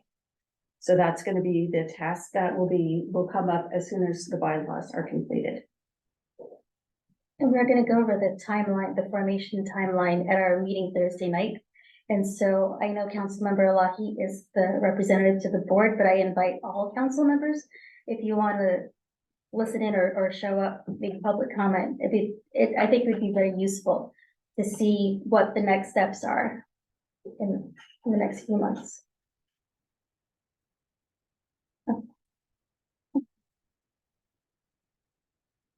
So we're here to answer any questions you may have. Thank you. Just to review the process, what I'd like to do is have council ask questions of both staff and you, and then we'll open it up for public comment, then we'll bring it back for a discussion. So we'll ask questions at the front end and then discuss it afterwards. And I'll kick it off with a number of questions I've been writing down here. First of all, who has not joined the city's association so far? So I can tell you, well, I guess I'll answer it the opposite way. So 9 cities have voted to join. That's San Jose, Los Gatos, Palo Alto, Los Altos Hills, Cupertino, Mountain View, Sunnyvale, and Saratoga. That's 9. Milpitas voted to not join. That's 10. Morgan Hill, like Danny mentioned, is waiting to see what San Jose decides to do. I believe we will be on their December agenda. We have 2 more cities tonight that are voting. That's Campbell and Santa Clara. And in the spirit of transparency, Gilroy suspended their membership in the cities association, so they're obviously not voting. But the thought would be once if the JPA would be formed, and now we know that it will be formed, to go back to Gilroy and offer them. Any city can join whenever they want. They just have to sign the agreement. May I make a quick comment? Actually, I'm gonna finish my questions. Related to your question. Yeah, I'll ask my questions first, thanks. I understood Palo Alto said no. They actually approved it. Okay. So there's only 2 no's, that's Milpitas and Gilroy. Gilroy, I don't know that they. But they could come back. They could come back and say yes. Understood. And Milpitas, yes, so the Milpitas is, of the votes of councils that have voted, Milpitas is the only one that voted no. And we would go back to Milpitas and talk to them and see if they want to reconsider, come back. Understood. I'll let you ask your follow-on question and then it'll come back. Quick. Sure. Santa Cruz, I think they dropped out of Cities Association. Santa Cruz? Yes, Santa, they used to be.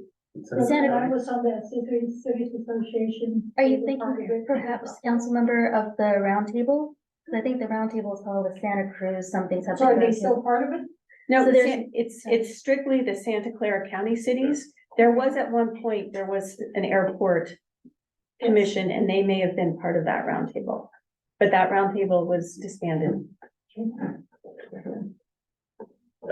you have another follow-on question? No? Okay. So if we don't join now, can we join later? Yes. Okay. And the only thing that I would caution about that is if you were to join later, and the JPA is already formed and they've already had their meeting, they would already have elected their board. You wouldn't have the opportunity to participate in those decisions if you join the JPA after, at a later date. I'm thinking 1 year later or 2 years later. You can certainly join the JPA 1 or 2 years later, but starting February 1st, we will be discussing the bylaws and going through that whole process. And if you wanted to have a say in those bylaws, then it's worth joining, being one of the founding cities to join. Understood. I'm the vice chair of the city selection committee. So I understand how it works, but I also know that Mayor Klein is the chair, and the fact that I'm the vice chair is not a big deal because he will always be there, as it is with any JPA, if you're the vice chair. But so my question is, we would still have a seat, if you will, on the city's selection committee. Correct. That is a state mandated body. Right. The city's association staff, which currently is just me, we're the staff to the city selection committee, but that's it. Okay. Can you describe a little bit more about the executive committee? And I'm on several JPAs, including Silicon Valley Clean Energy, and I'm the vice chair of the executive committee. And I know a little bit about the way they work. So can you explain a little bit about the the cities association executive committee and how you would see that? It's set forth in the actual JPA document, and that was to address concerns that the executive committee had perhaps too much authority over what transpired at the cities association. So the city, it's no longer going to be known as the executive board. If there are only 9 members of the JPA, it's 3 members on the executive committee. Once there are 11 members of the JPA, there would be 5, which would include the immediate past president. And their powers are restricted in the JPA, and they have to be authorized by the board. So for example, they can't do investigations on their own. That's set forth. That was a concern expressed by certain cities in drafting this JPA. Just to give you a sense, over 77 changes were made to the JPA before I joined as general counsel, and many more were made after that, in response to comments from all the entities that would be members of the JPA. So they'll have an executive committee meeting to set the agenda for the board, but all their powers derive from the board, and it is the board in its entirety that makes all of the budget decisions. Okay. Thank you. Would you consider having, of the smallest cities, having one of them be allowed to have a seat on the executive committee? So there is an election for the executive board. I'll let you finish and then I'll clarify my question.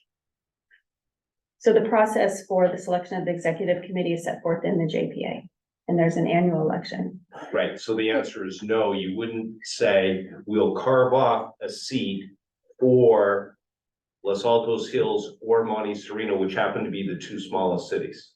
So I understand what you're saying, that would there be a seat for, as That's there right. is on some of these regional, like RWRC, I think you're on that point too, but that is something that, as we go through the bylaws, but wouldn't we address that in the bylaws of the JPA if they wanted to? I suppose they could get to that level of detail in the bylaws. It's just an annual election, and in the JPA, it's not designated that 1 member of the executive board shall be from this city and 1 member shall be from that city. That's the answer to my question. So the answer is no. I get it.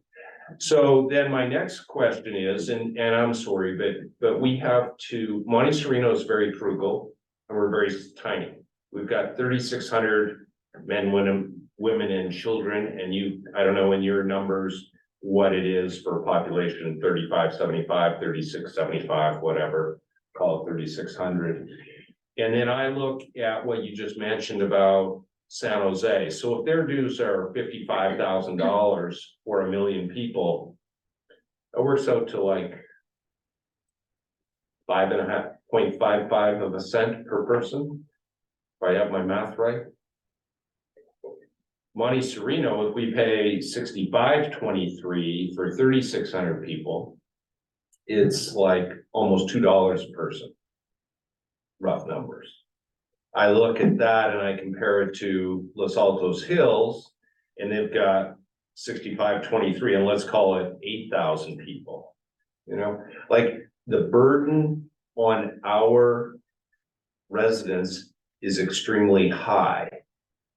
And their question, and there's 4 other council members, and I don't know, maybe it's only certain ones that call me or contact me, but it's like, what have you done lately for us and what's going on and why are you spending this much money? And it doesn't matter what we're spending. I'm not. They're frugal. That's just the way we are. So how do we rationalize this for them and how do we justify the expenses? And before you answer that, I'll also say that we have not got our housing element approved yet. We've gone through multiple iterations of it. I met with Matt Mahan and he had invited 13 other mayors, and the US Council of Mayors chair CEO was there, and we're in this meeting last Friday. And we were going around the room and he asked, what's the concern of your constituents, of the mayors? And we went around and lo and behold, it was local control. And so he said after we went around all the mayors, and then he said, okay, that's a California issue, not a federal issue, and they work in DC. He says, so I can't help you with that.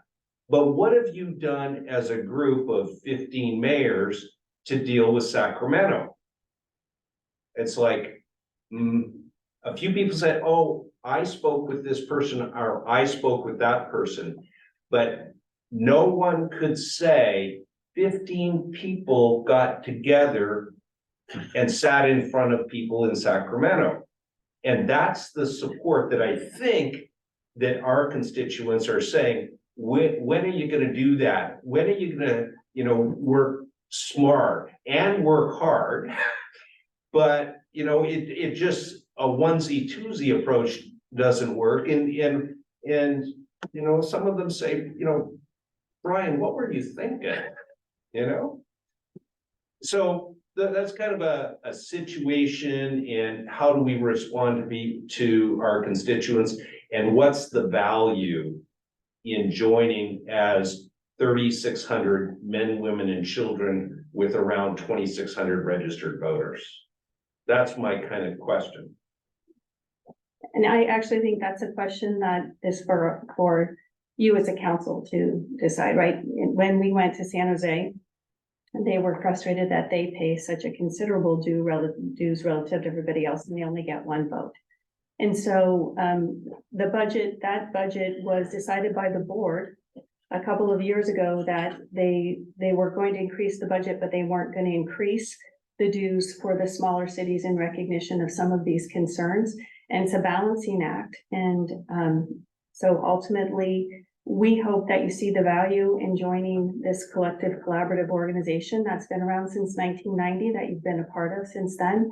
And we've tried to find a way to make it work. The board, I think, has tried to find a way to make it work for all the cities in recognition of their different sizes and their different population. And I wouldn't say that the dues are entirely based on population, but there is a reflection that the larger cities have more people, and perhaps they can pay a little bit more of the dues.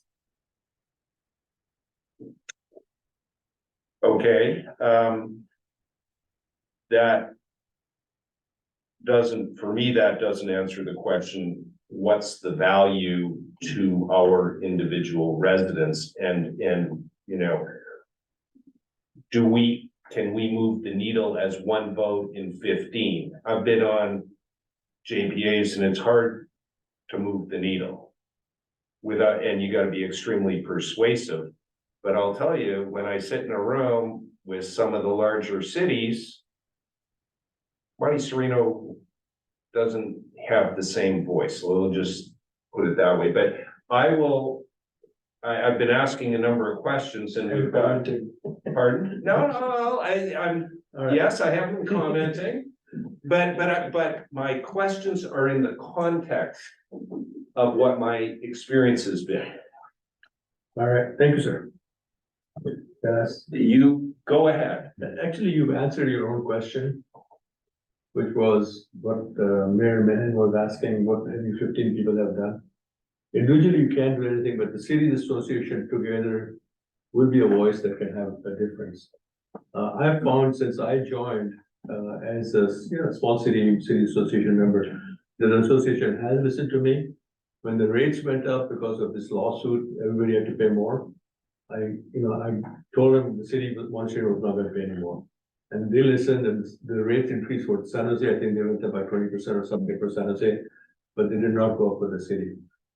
I think the leverage a small city like ours will get out of joining a cities association is tremendous. I mean, by ourselves, I mean, you're talking about not moving the needle.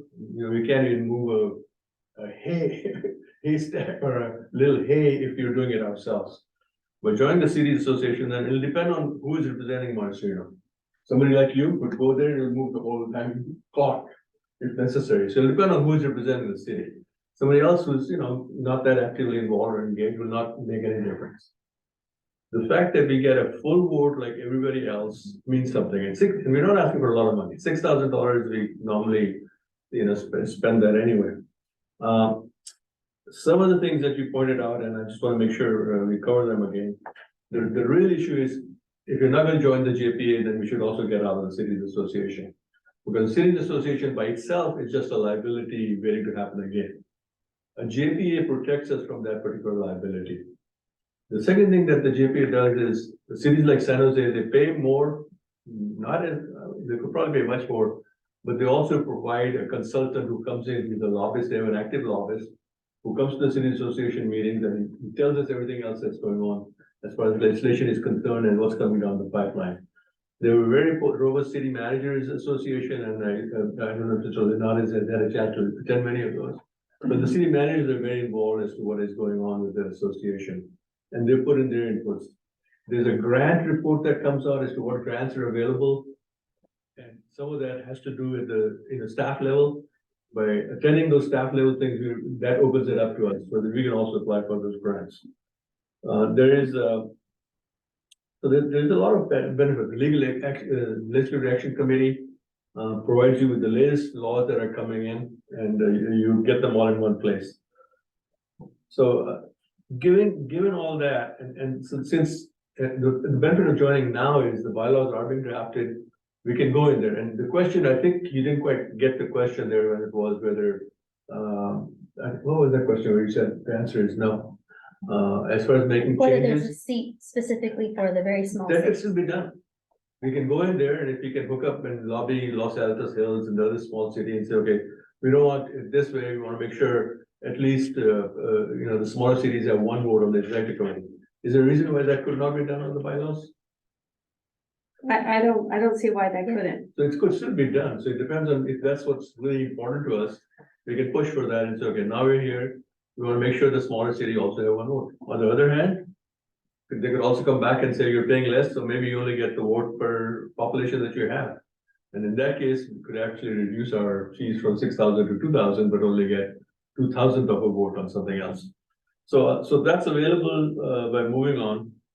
Everybody has also already joined in pretty much. So you have this JPA is going to be formed because you already have the 8 votes that you need to form it, and it looks like you might have 9 or 10 votes to form it. So we'll be we'll be sitting out there without any information as to what's going on in Sacramento. without legislation coming in, we won't have any idea what the heck is going on out there. Our staff would be handicapped because they would not be able to join the other managers who are telling you what the heck is going on and how many grants are out there. So I would suggest this is really a good buy for the buck, for the $6,000 and a full vote on the association for our size. I think it's a good value. I didn't hear the question in there. And the question is, do you agree? I would like to thank Councilmember Elahi for your participation on the board. I'm also new. I started just last year.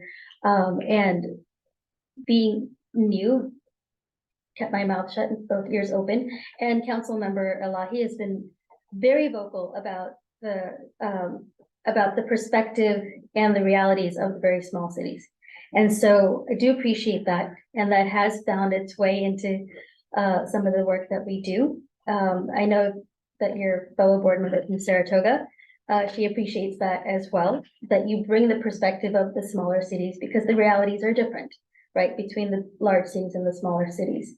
The Legislative Action Committee, the way that works, and the reason, and I'm bringing this up because you mentioned the legislative stuff, the Legislative Action Committee is able to do a deep dive into whatever the bills are that they want to discuss.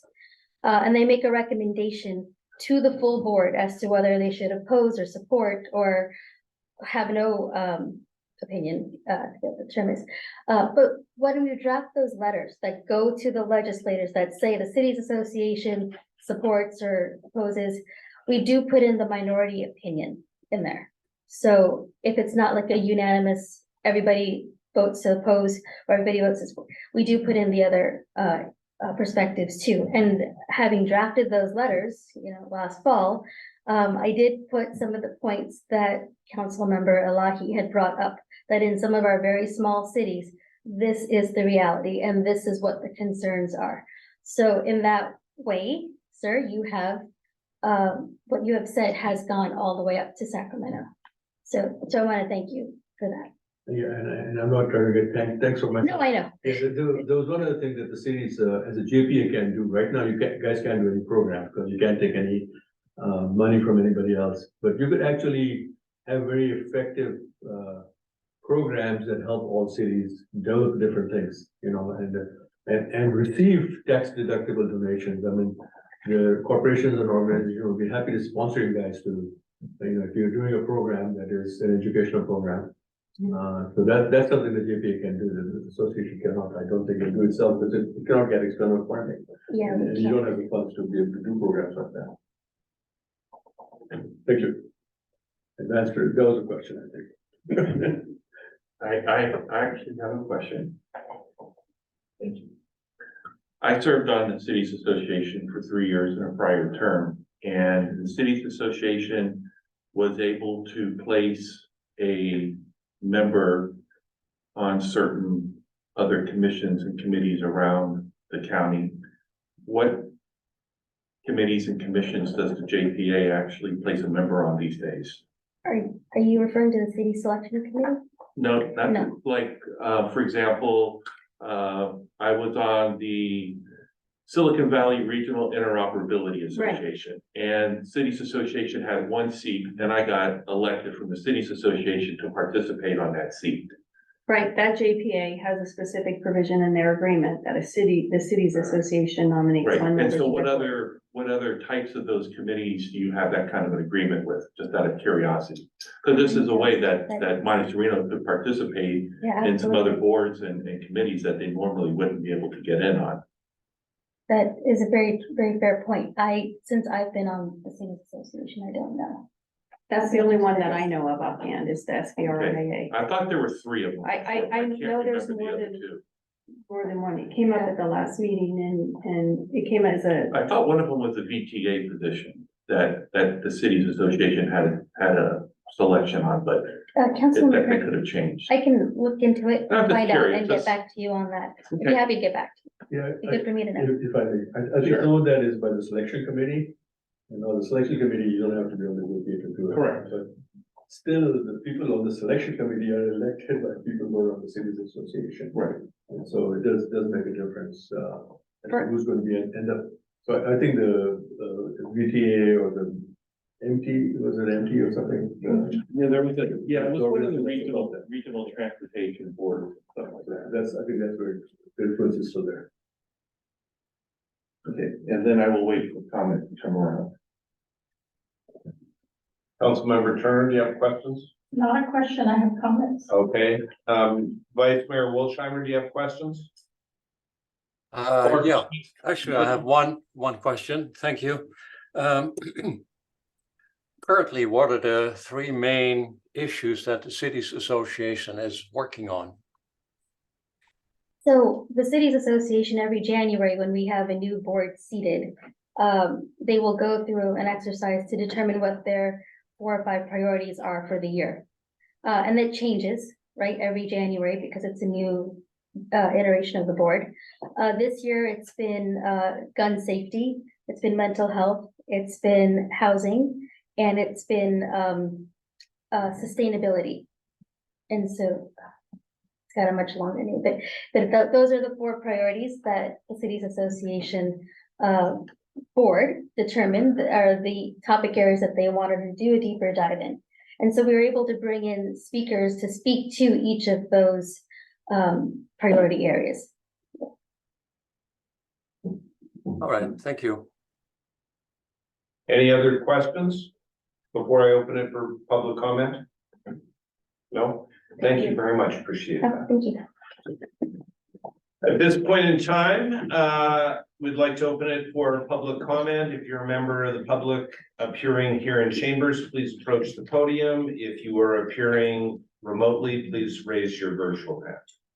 And no one's approaching the podium, so I will close public comment on this item and bring it back for comment. And I think that, did you have a comment that you wanted to start with, or? I did, but since Councilmember Turner didn't ask a question but had a comment, I thought we'd let her go first. Yeah, okay.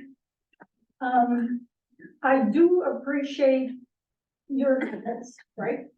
And I also understand what you said, City Manager Lenardis. And I am pretty much in agreement with the staff report. My experience with the league is that they don't really listen to smaller cities like Monte Sereno, and we are not adequately represented in our interest. So when they talk about things at Cities Association, they talk about issues that pertain to large cities. And the larger cities set the agenda, right? And then dominate the conversation. And many times when I was at that committee, smaller cities like Los Altos Hills, right? And even Los Altos would remain quiet because it didn't really pertain to them. So I was particularly frustrated with the league over the issue of SB 9 and SB 10. Most of the cities were strongly opposed to those bills. And the league could have been a strong voice against SB 9 and SB 10. And they weren't. Their position was always, well, let's oppose until amended. And most of the cities were saying, no, let's really oppose it. Let's really oppose SB 9 and SB 10. By the time the league took a position on that, it was a little too late to be meaningful. And because of that, I have a hard time saying, yes, I will support Cities Association. And I'm not going to go through the budget. I'm not going to go through, the number of cities with respect to the budget. So I would like to see at this point how the league would react if we're not at the league, and see how they can do with smaller and medium cities, because even the medium cities at that time were saying no, oppose SB 9 and SB 10, and they weren't heard. Okay, and perhaps this would be a wake-up call for the league, and listen to council members of all cities, large, medium, and small. And in the future, maybe the league could prove useful, and we can always join. So that's my position. Thank you. I'll say a few words. So again, I'm going back a ways, and I don't know how things are at the cities association now. But when I was participating in the group, I do agree with what Councilmember Turner said, that there were a lot of times that I would actually kind of slouch my head down, and even when I would speak, I would get chided for, Monte Sereno doesn't even have those kind of problems. You have no say in this issue. And I found that a little off-putting, but I also recognize some of the people who are saying things, and they're kind of blowhards, so you just gotta let them have their little time in the sun, and you just keep going forward. But I will say other good things that happened when I was on the Cities Association was the formation of Silicon Valley Clean Energy, and that will be a win that will pay dividends for many, many, many years. And if it wasn't for the fact that they came and spoke to the Cities Association and really laid out a really, really well thought out plan for how we could bring community choice aggregation into Santa Clara County, we'd still be putting a lot more carbon into the air than we are today. I'll also say that, as Councilmember Lahi pointed out, that we do get the benefits of some expertise. For example, as you mentioned, the city of San Jose provides some legislative help. So it's really, the Cities Association is a good source of information that are on certain bills and other issues that are coming out of Sacramento. We don't have our own person that sits there and monitors the bills and all of the actions that are going on. And even if we did, we probably wouldn't want to pay the $40,000 or $50,000 a year it would cost to have that kind of person. That is one of the benefits I think we would get out of the Cities Association. And the other thing is, and as Mayor Mekachuk just pointed out, if we're not sitting at the seat, we don't get a voice. We don't have any skin in the game if we're not in there participating. Even if we're getting beat up a little bit, you sit there and you take your lumps, but you'll find your opportunity to get in there and make a difference. And we've done it in the past, and we'll do it again. And before I started going to the Cities Association, nobody from Monte Sereno ever showed up. And when I started showing up, people were like, oh my gosh, we thought Monte Sereno wasn't even a city anymore. But once we got in there and we were able to take a position on certain things, yeah, again, some areas people are not interested in hearing what we say, especially when it comes to items like homelessness.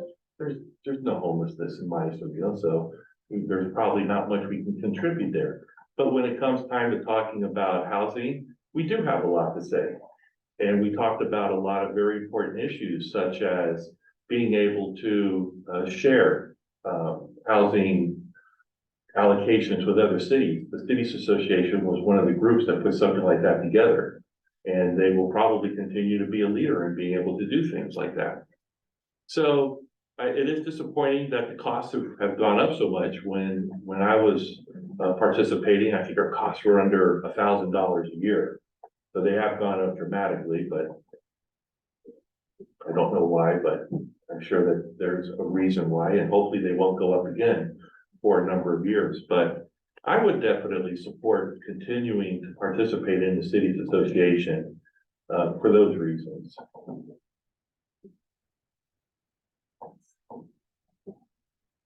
Oh wait, I do want to say one more thing. Access is one of the things that I thought was very, very good about the Cities Association. I mean, you had guys like Jerry Hill who were constantly coming in and talking, and you're not going to get on the phone and say, hey, Jerry Hill, I want to talk to you. But when he's sitting at the Cities Association and there is only 15 of you in a room, you have a much better chance of getting into a face-to-face conversation with the man than you would at any other time. And you're going to get a few of those opportunities being on the Cities Association. Job. Thank you. Yeah, I guess one way to do it is just ignore it all and hope the world just goes by and it doesn't affect us any. But I think if you're there, I think Woody Allen said that, just showing up someplace is 90% of the thing. It's just being there. So you know what's going on. You also make you also get to know all the other mayors and council members from other cities that are playing a vital role. And will continue to play a vital role as they grow up, so that you have some interface that's going on with them. City Association is working on 4 goals that Charlie mentioned. And those goals are set by the directors. So when they have a meeting in January, last time around, they were just doing those sheets up on the whiteboard sheets that you put up there. And all the directors kind of said, okay, this is what we need to be a specific thing. And those 4 goals were adopted. Now, maybe more work could have been done on that, but the mental health is a lot of work being done on it. Housing is a crisis for everybody and will continue to be it. So my thought is, I think for $6,000, you're getting a lot of merit out of it. That's $500 a month, if you think about it, which doesn't really buy you anything. And if we don't get anything out of it, okay, so it's $500 a month, but at least we're there. We can make a difference. And if it's important to this council that we have a seat on the executive board, then we can go push for it. We can lobby Saratoga and Los Altos and other smaller cities. Say, okay, let's carve it out. You're gonna have 3 members and maybe we need to have 1/4 from the smaller cities. But let's be there and then we can play that role. Oh, and Councilor Turner kept referring it to the league. I assume you meant the cities association and not the league. Yes. Okay, all right. Vice Mayor Wolsheimer. Thank you, Mr. Mayor. I personally have no experience with the Cities Association. I've never been a member. I've never been to a meeting, but it seems to me this is one of the very few ways that we can have an impact, be it small, on county-wide issues. If we are not a member, then we certainly will have no impact at all. It seems to me that there are more positives than negatives of being a member of this association and remaining a member. So I would support joining the JPA.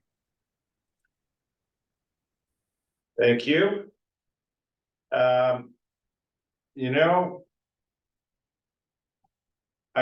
I'm having a hard time seeing a compelling value proposition here.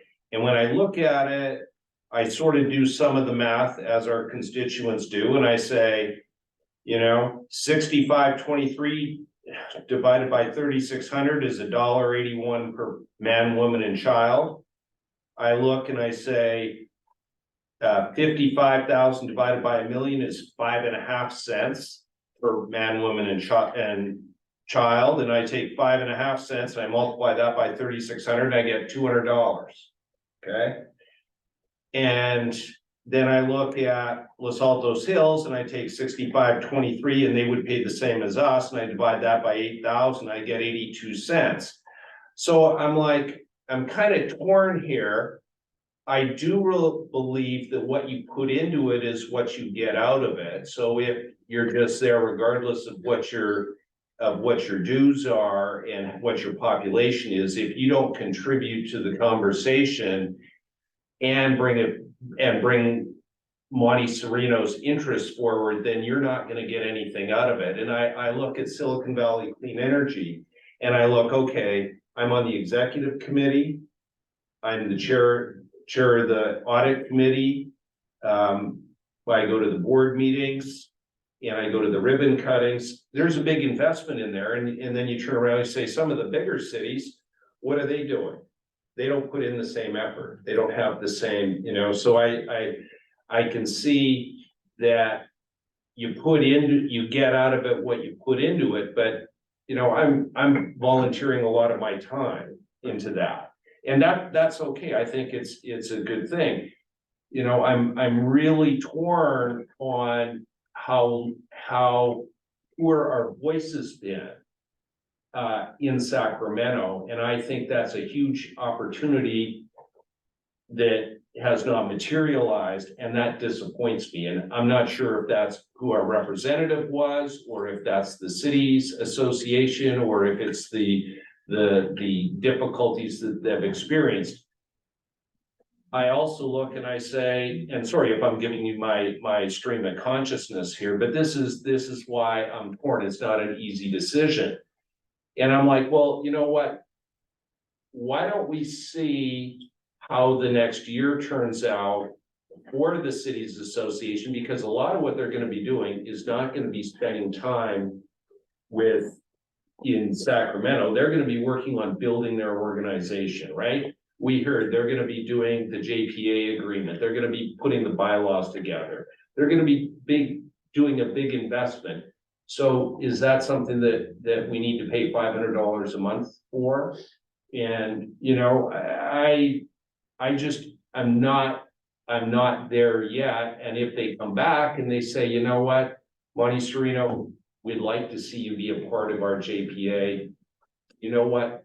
The way we structured it is so that a small city like yours has a voice and also has an appropriate dues structure.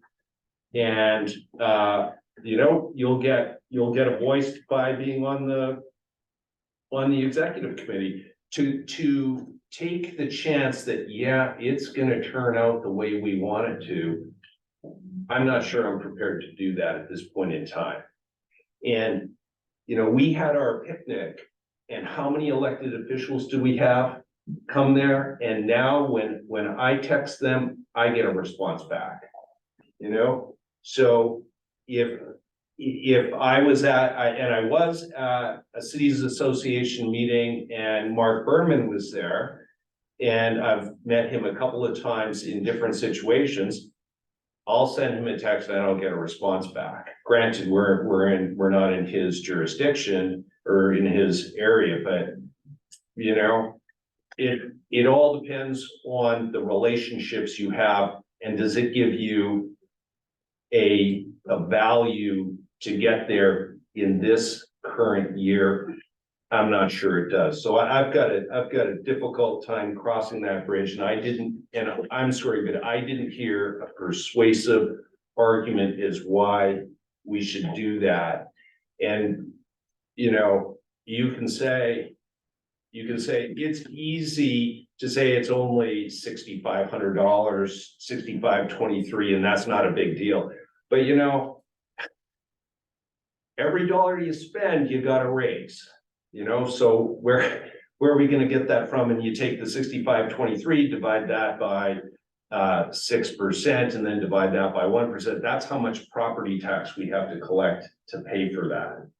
You know, so I'm having a difficult time supporting this as we are sitting here on November the 7th. My decision could change if I had better information in the future, but that's kind of where I am. You may, absolutely.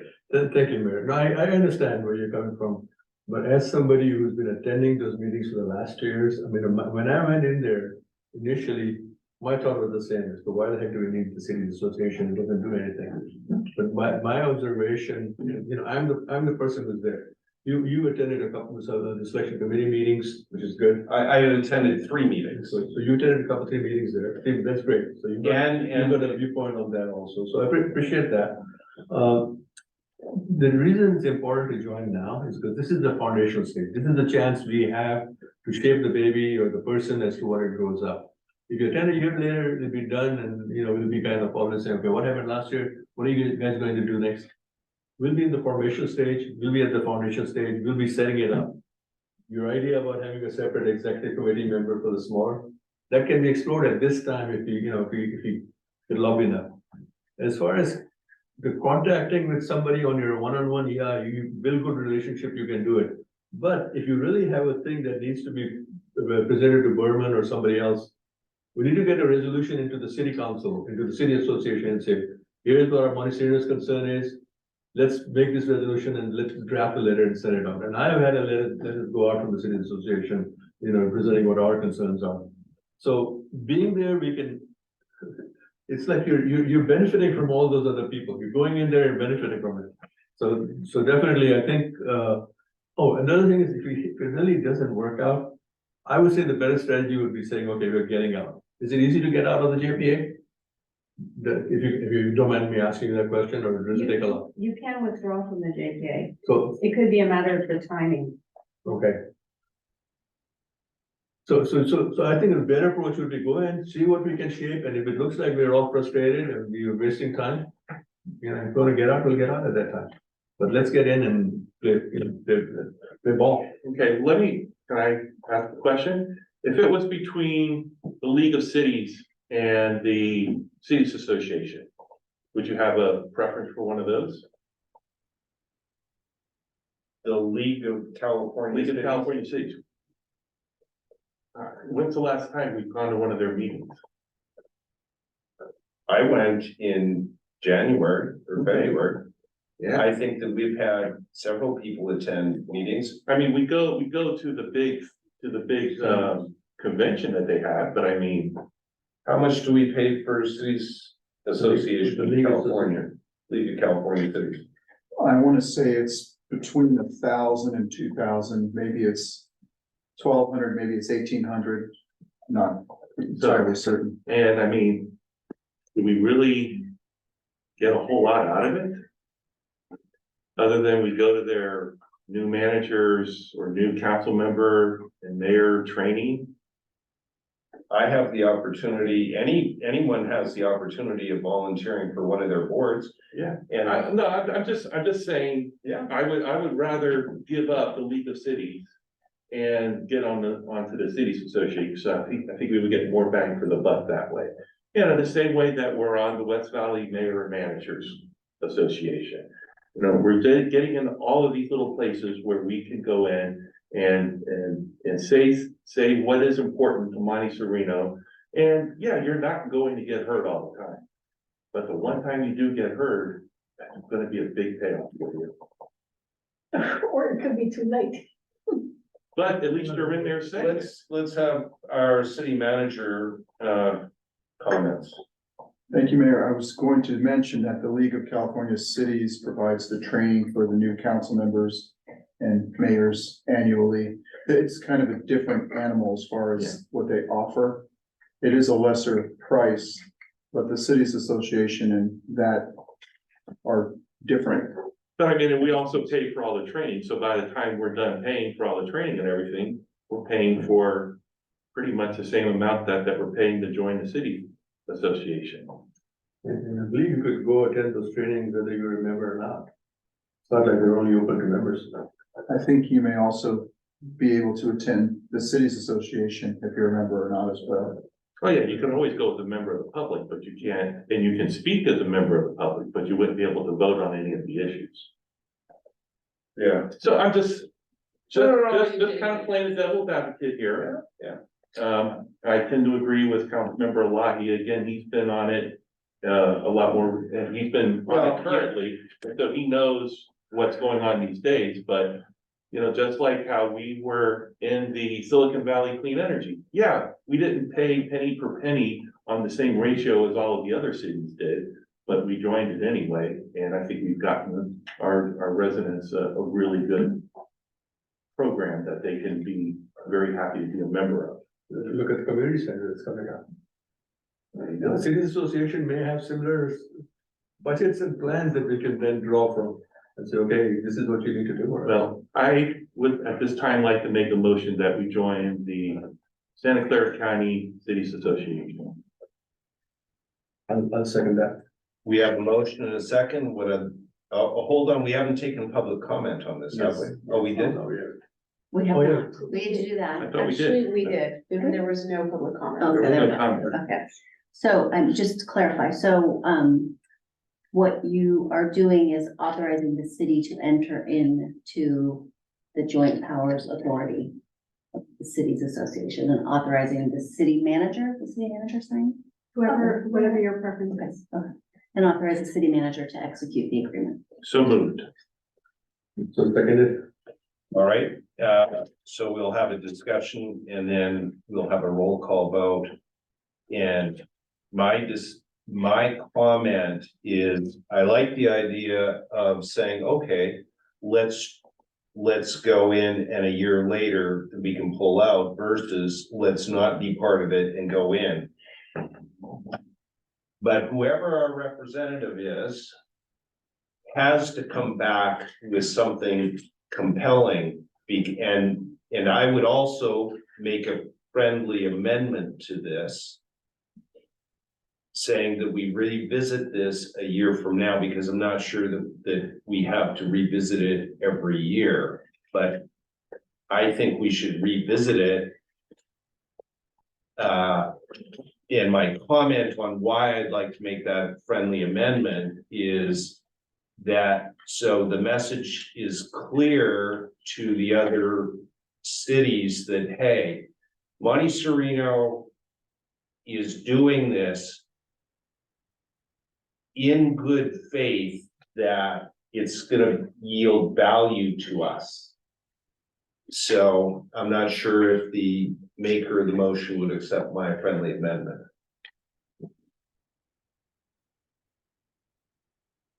I would accept your amendment with a small amendment of my own and say, let's evaluate it after 2 years. Because the first year, we're going to be spending a lot of time setting things up. We're probably not going to actually, and I mean, again, you're not going to get a chance, I'd say every year to make something impactful, but you know, probably somewhere over 2 years, you'll say, hey, I'm really glad that we were a part of this. Yeah, I'm glad the mayor has thought about putting something on the table, because that does put pressure on whoever is the representative is to really go out there and say, okay, is this thing working or not?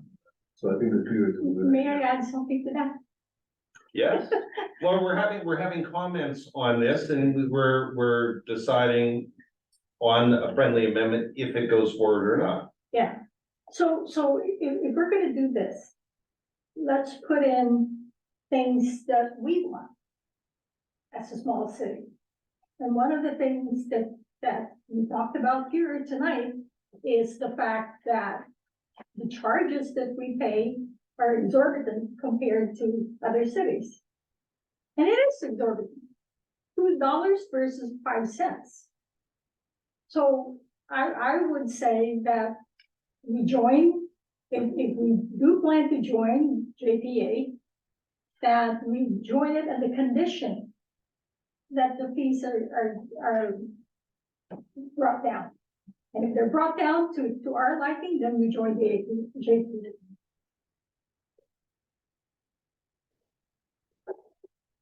So I think that's, my comment would be, that's hard to operationalize for the JPA, because they have to be brought down.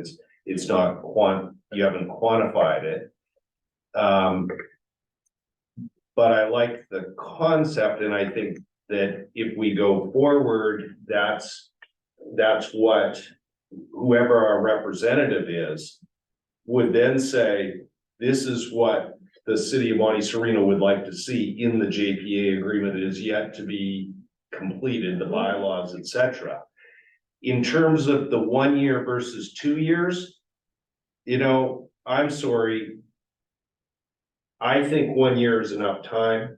And if they take 2 years to figure it out, you know what, that doesn't work for me. That's not, they're not being as effective as my expectation would be. And I don't think it gives the pressure to say, hey, you know, are you better off with 11 voices, 12 voices, 13, or do you want everyone?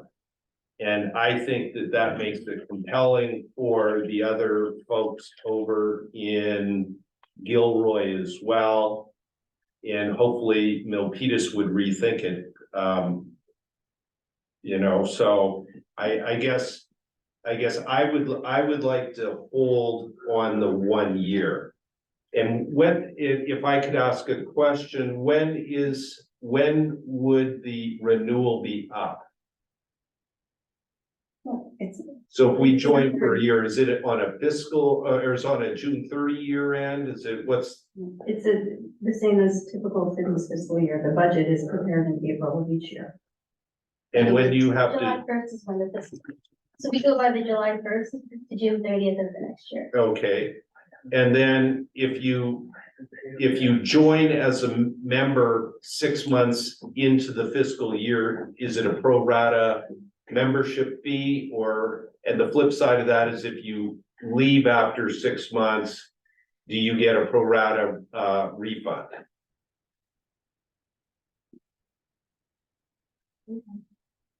The board the board doesn't exist yet, so they haven't figured out what those policies are gonna be yet.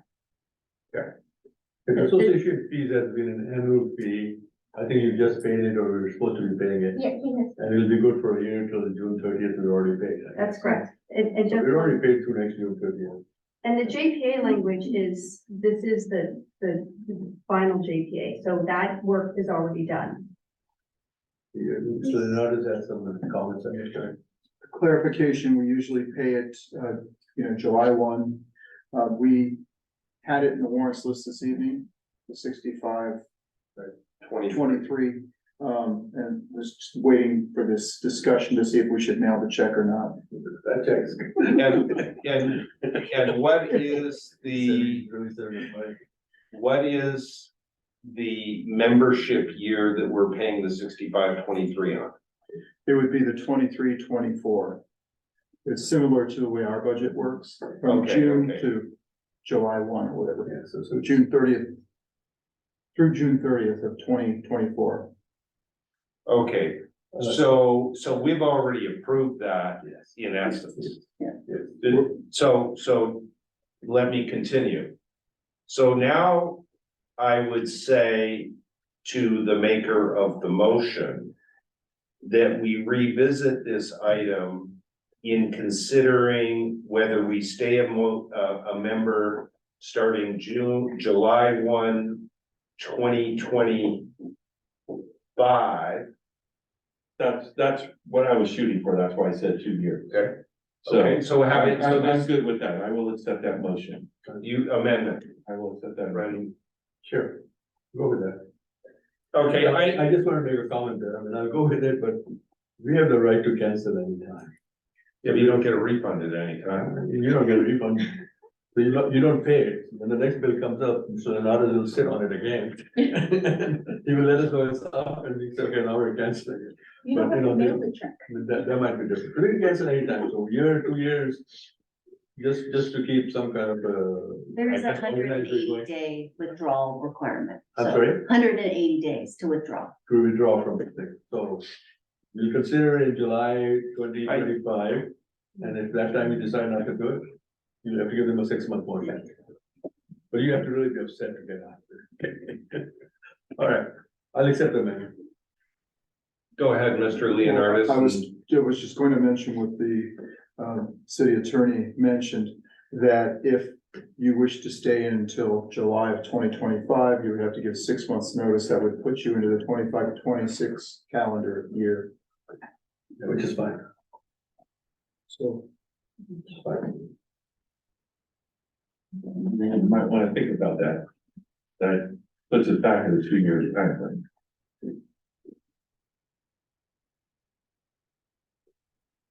That's why I said 2 years. It just gave us time. Yeah, you can withdraw at any You can time. withdraw it You anytime. can withdraw it, it's just 6 months, so you could withdraw in January. I'll and- leave my friendly amendment Yes. and just amend it that says we can withdraw it anytime.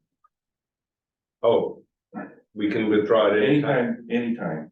Okay, Yeah, anytime you want to be.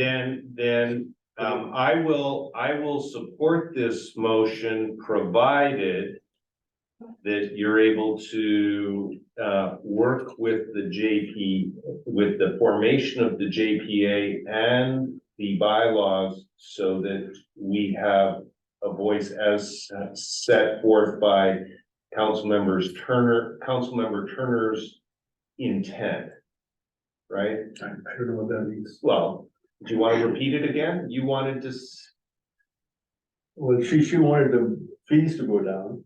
yeah, Yeah, no, I can't work with that. I mean, the fees are what they're set already. I mean, you're talking about $500 a month. I mean, guys, how much money are we gonna try to save here? Let's go, we have a motion on the floor. We have a motion, let's vote on it. Yeah, and you want to clarify your motion just to be. I vote that we, as you'd like to do that again? That the council would approve the joint powers agreement for the cities association and authorize the city manager to execute the agreement with the understanding that the city will reconsider its membership in July 2025. Yeah, so second. So can we do that with the reduced fees? No, the That motion on It's the a floor. motion, yeah. No, there's a I'm motion putting on that the- in the motion. Motion on the floor. May we have a roll call vote, please? Yes, Councilmember Turner, I'll think about it. Councilmember Craig, Yes. Councilmember Elahi, Yes. Vice Mayor Wolsheimer, Yes, Mayor Mekichuk. I'll let Councilmember Turner vote. No, No, no, Mayor Mekichuk. Aye. Motion carries 4-1-0. Welcome to the Cities Association. Thank you for coming, guys. Thank you so much for giving us time on your agenda.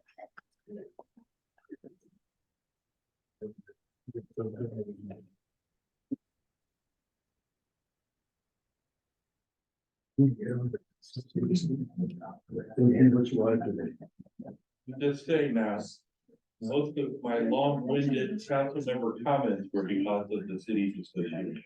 So, Okay, now we're on item number 10, consideration of 3 applications and appointments to fill 3 vacancies on the Monte Sereno Better Streets Commission.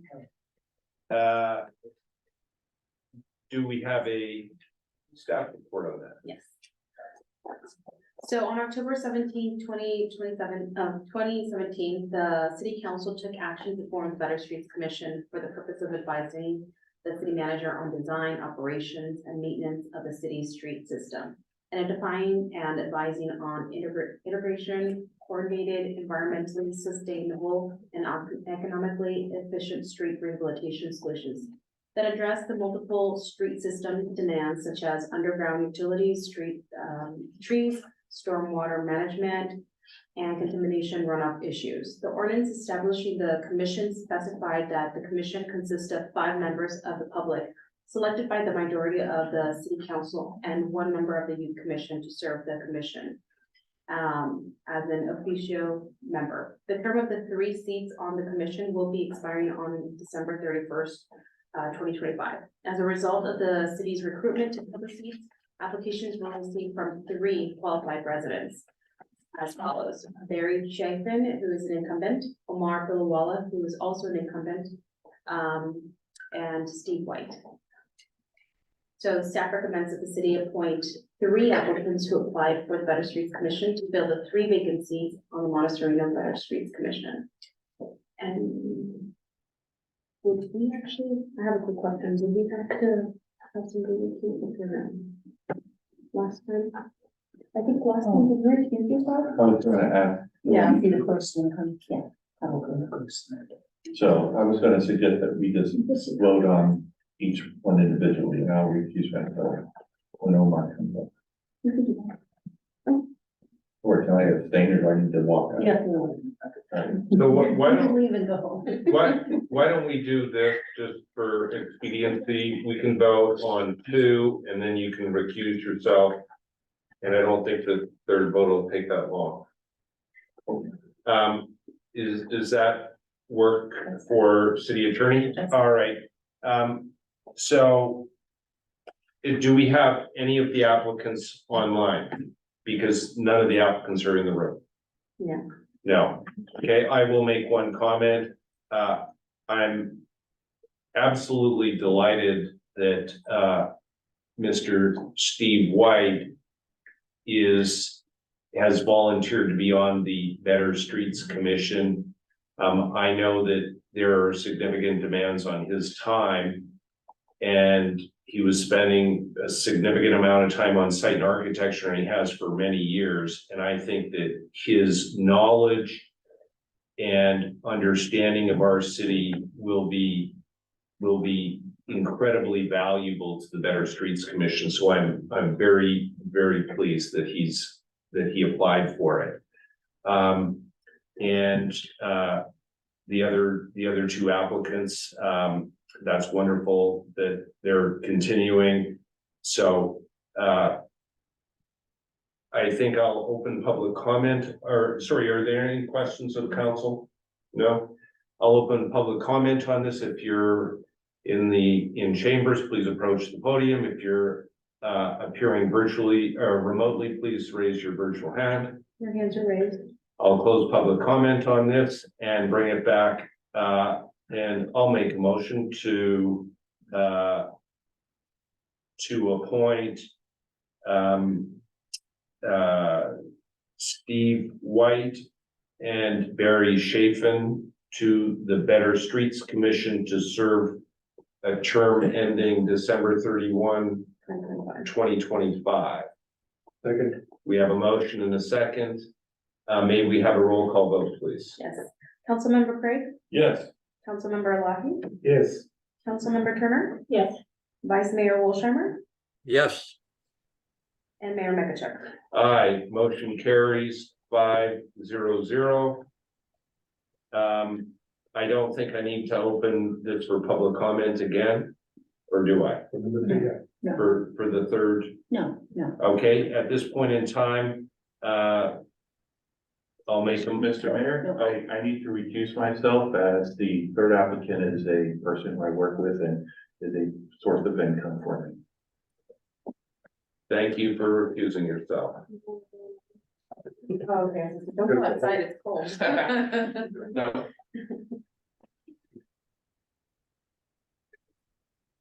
You like to make the motion? Yeah, I'll move to appoint Umar the person of the planning commission, the registry commission. We have a motion and do we have a second? Councilmember Turner? Yeah, second. We have a motion and a second. May we have a roll call vote, please? Yes. Councilmember Turner? Yes. Councilmember Lahey? Yes. Vice Mayor Wolshammer? Yes. And Mayor Mekichuk? Aye, motion carries 4-0-1. May please open the door for our, there he is. Yeah, no, he lived over there.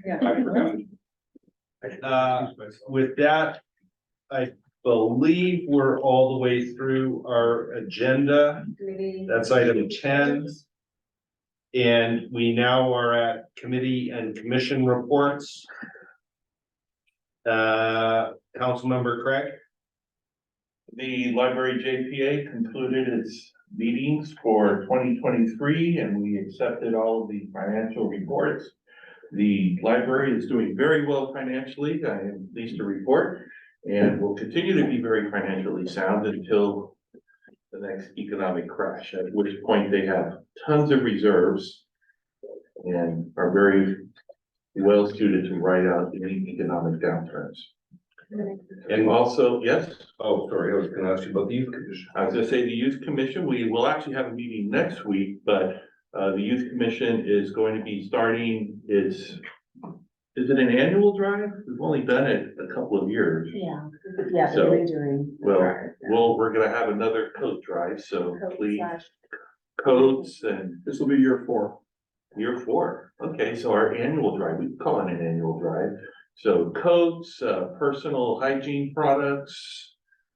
I think we said, Canned food too. Yeah, they added canned food. Cans and coats. Yeah. Coats and cans. Coats and cans. There we go. So we'll be looking forward to that and hopefully at our next meeting, we'll have a theme for our participation in the Los Gatos Holiday Parade. Yeah. Yeah, that. Councilmember Lahey. Thank you, Mayor.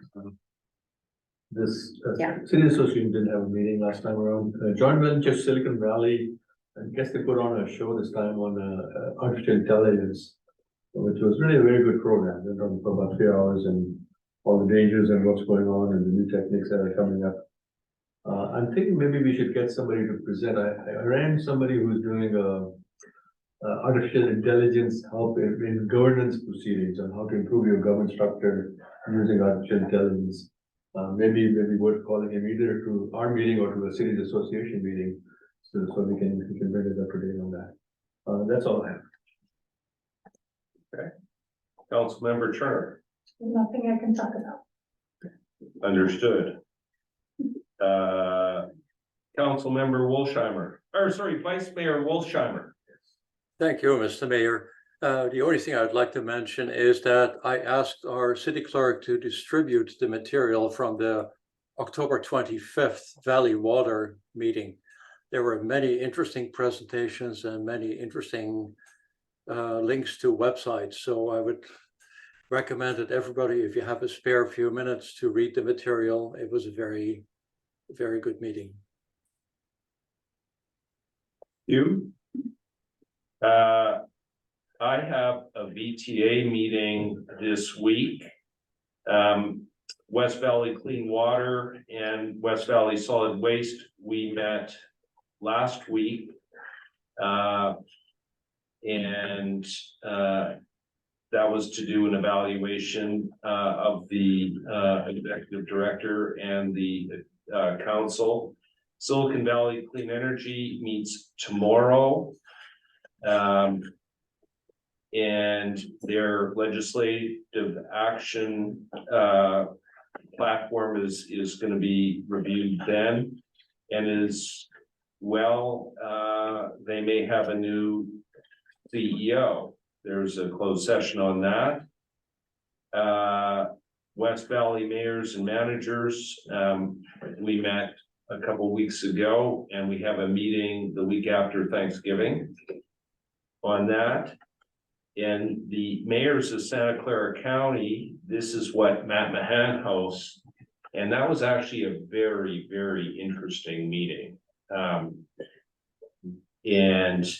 that has a significant amount of voice, that group. And there's no city managers there, it's only mayors, no alternates.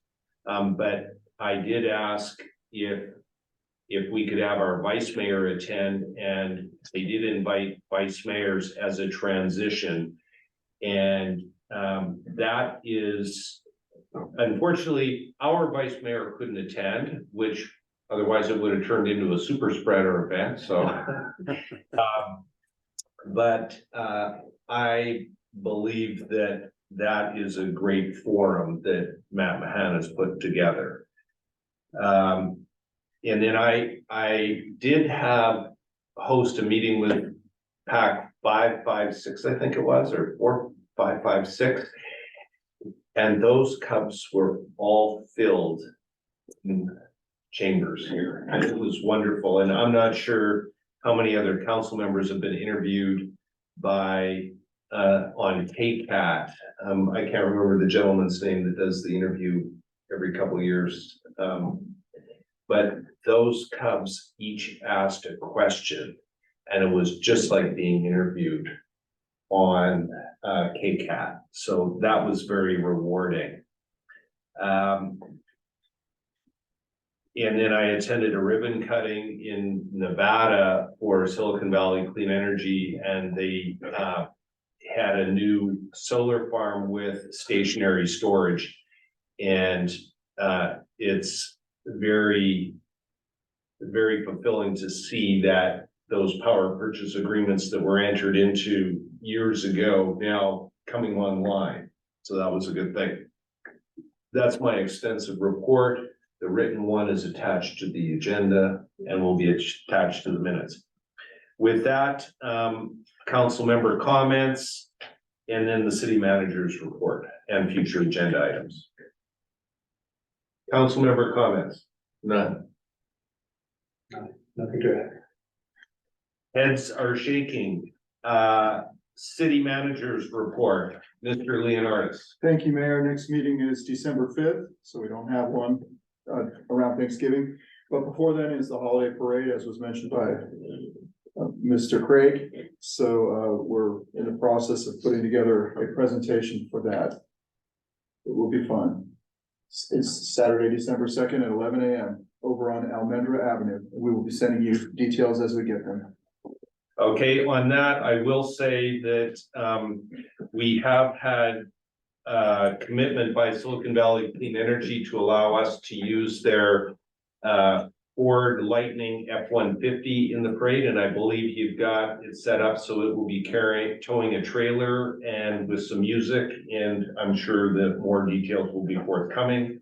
Also, it looks like we'll have another electric vehicle being a Rivian truck. And all the details for the parade will be forthcoming, but I think that's pretty exciting for us. Future agenda items. Is Elvis gonna be there? I could bring Elvis back if you'd like. But there's another musical act that I've reached out to, called the Summit Sisters up in the Los Gatos Mountains, and they're very good. Very, very good. Very good. Better than Taylor Swift. Promise. Less money. And they're, aren't they Los Gatos High School? I think, yeah. Oh, cool. Future agenda items? No. Somebody sent up there. Well, with that, what I'd like to do is adjourn the November 7th, 2023 meeting at 10:02 PM. Thank you.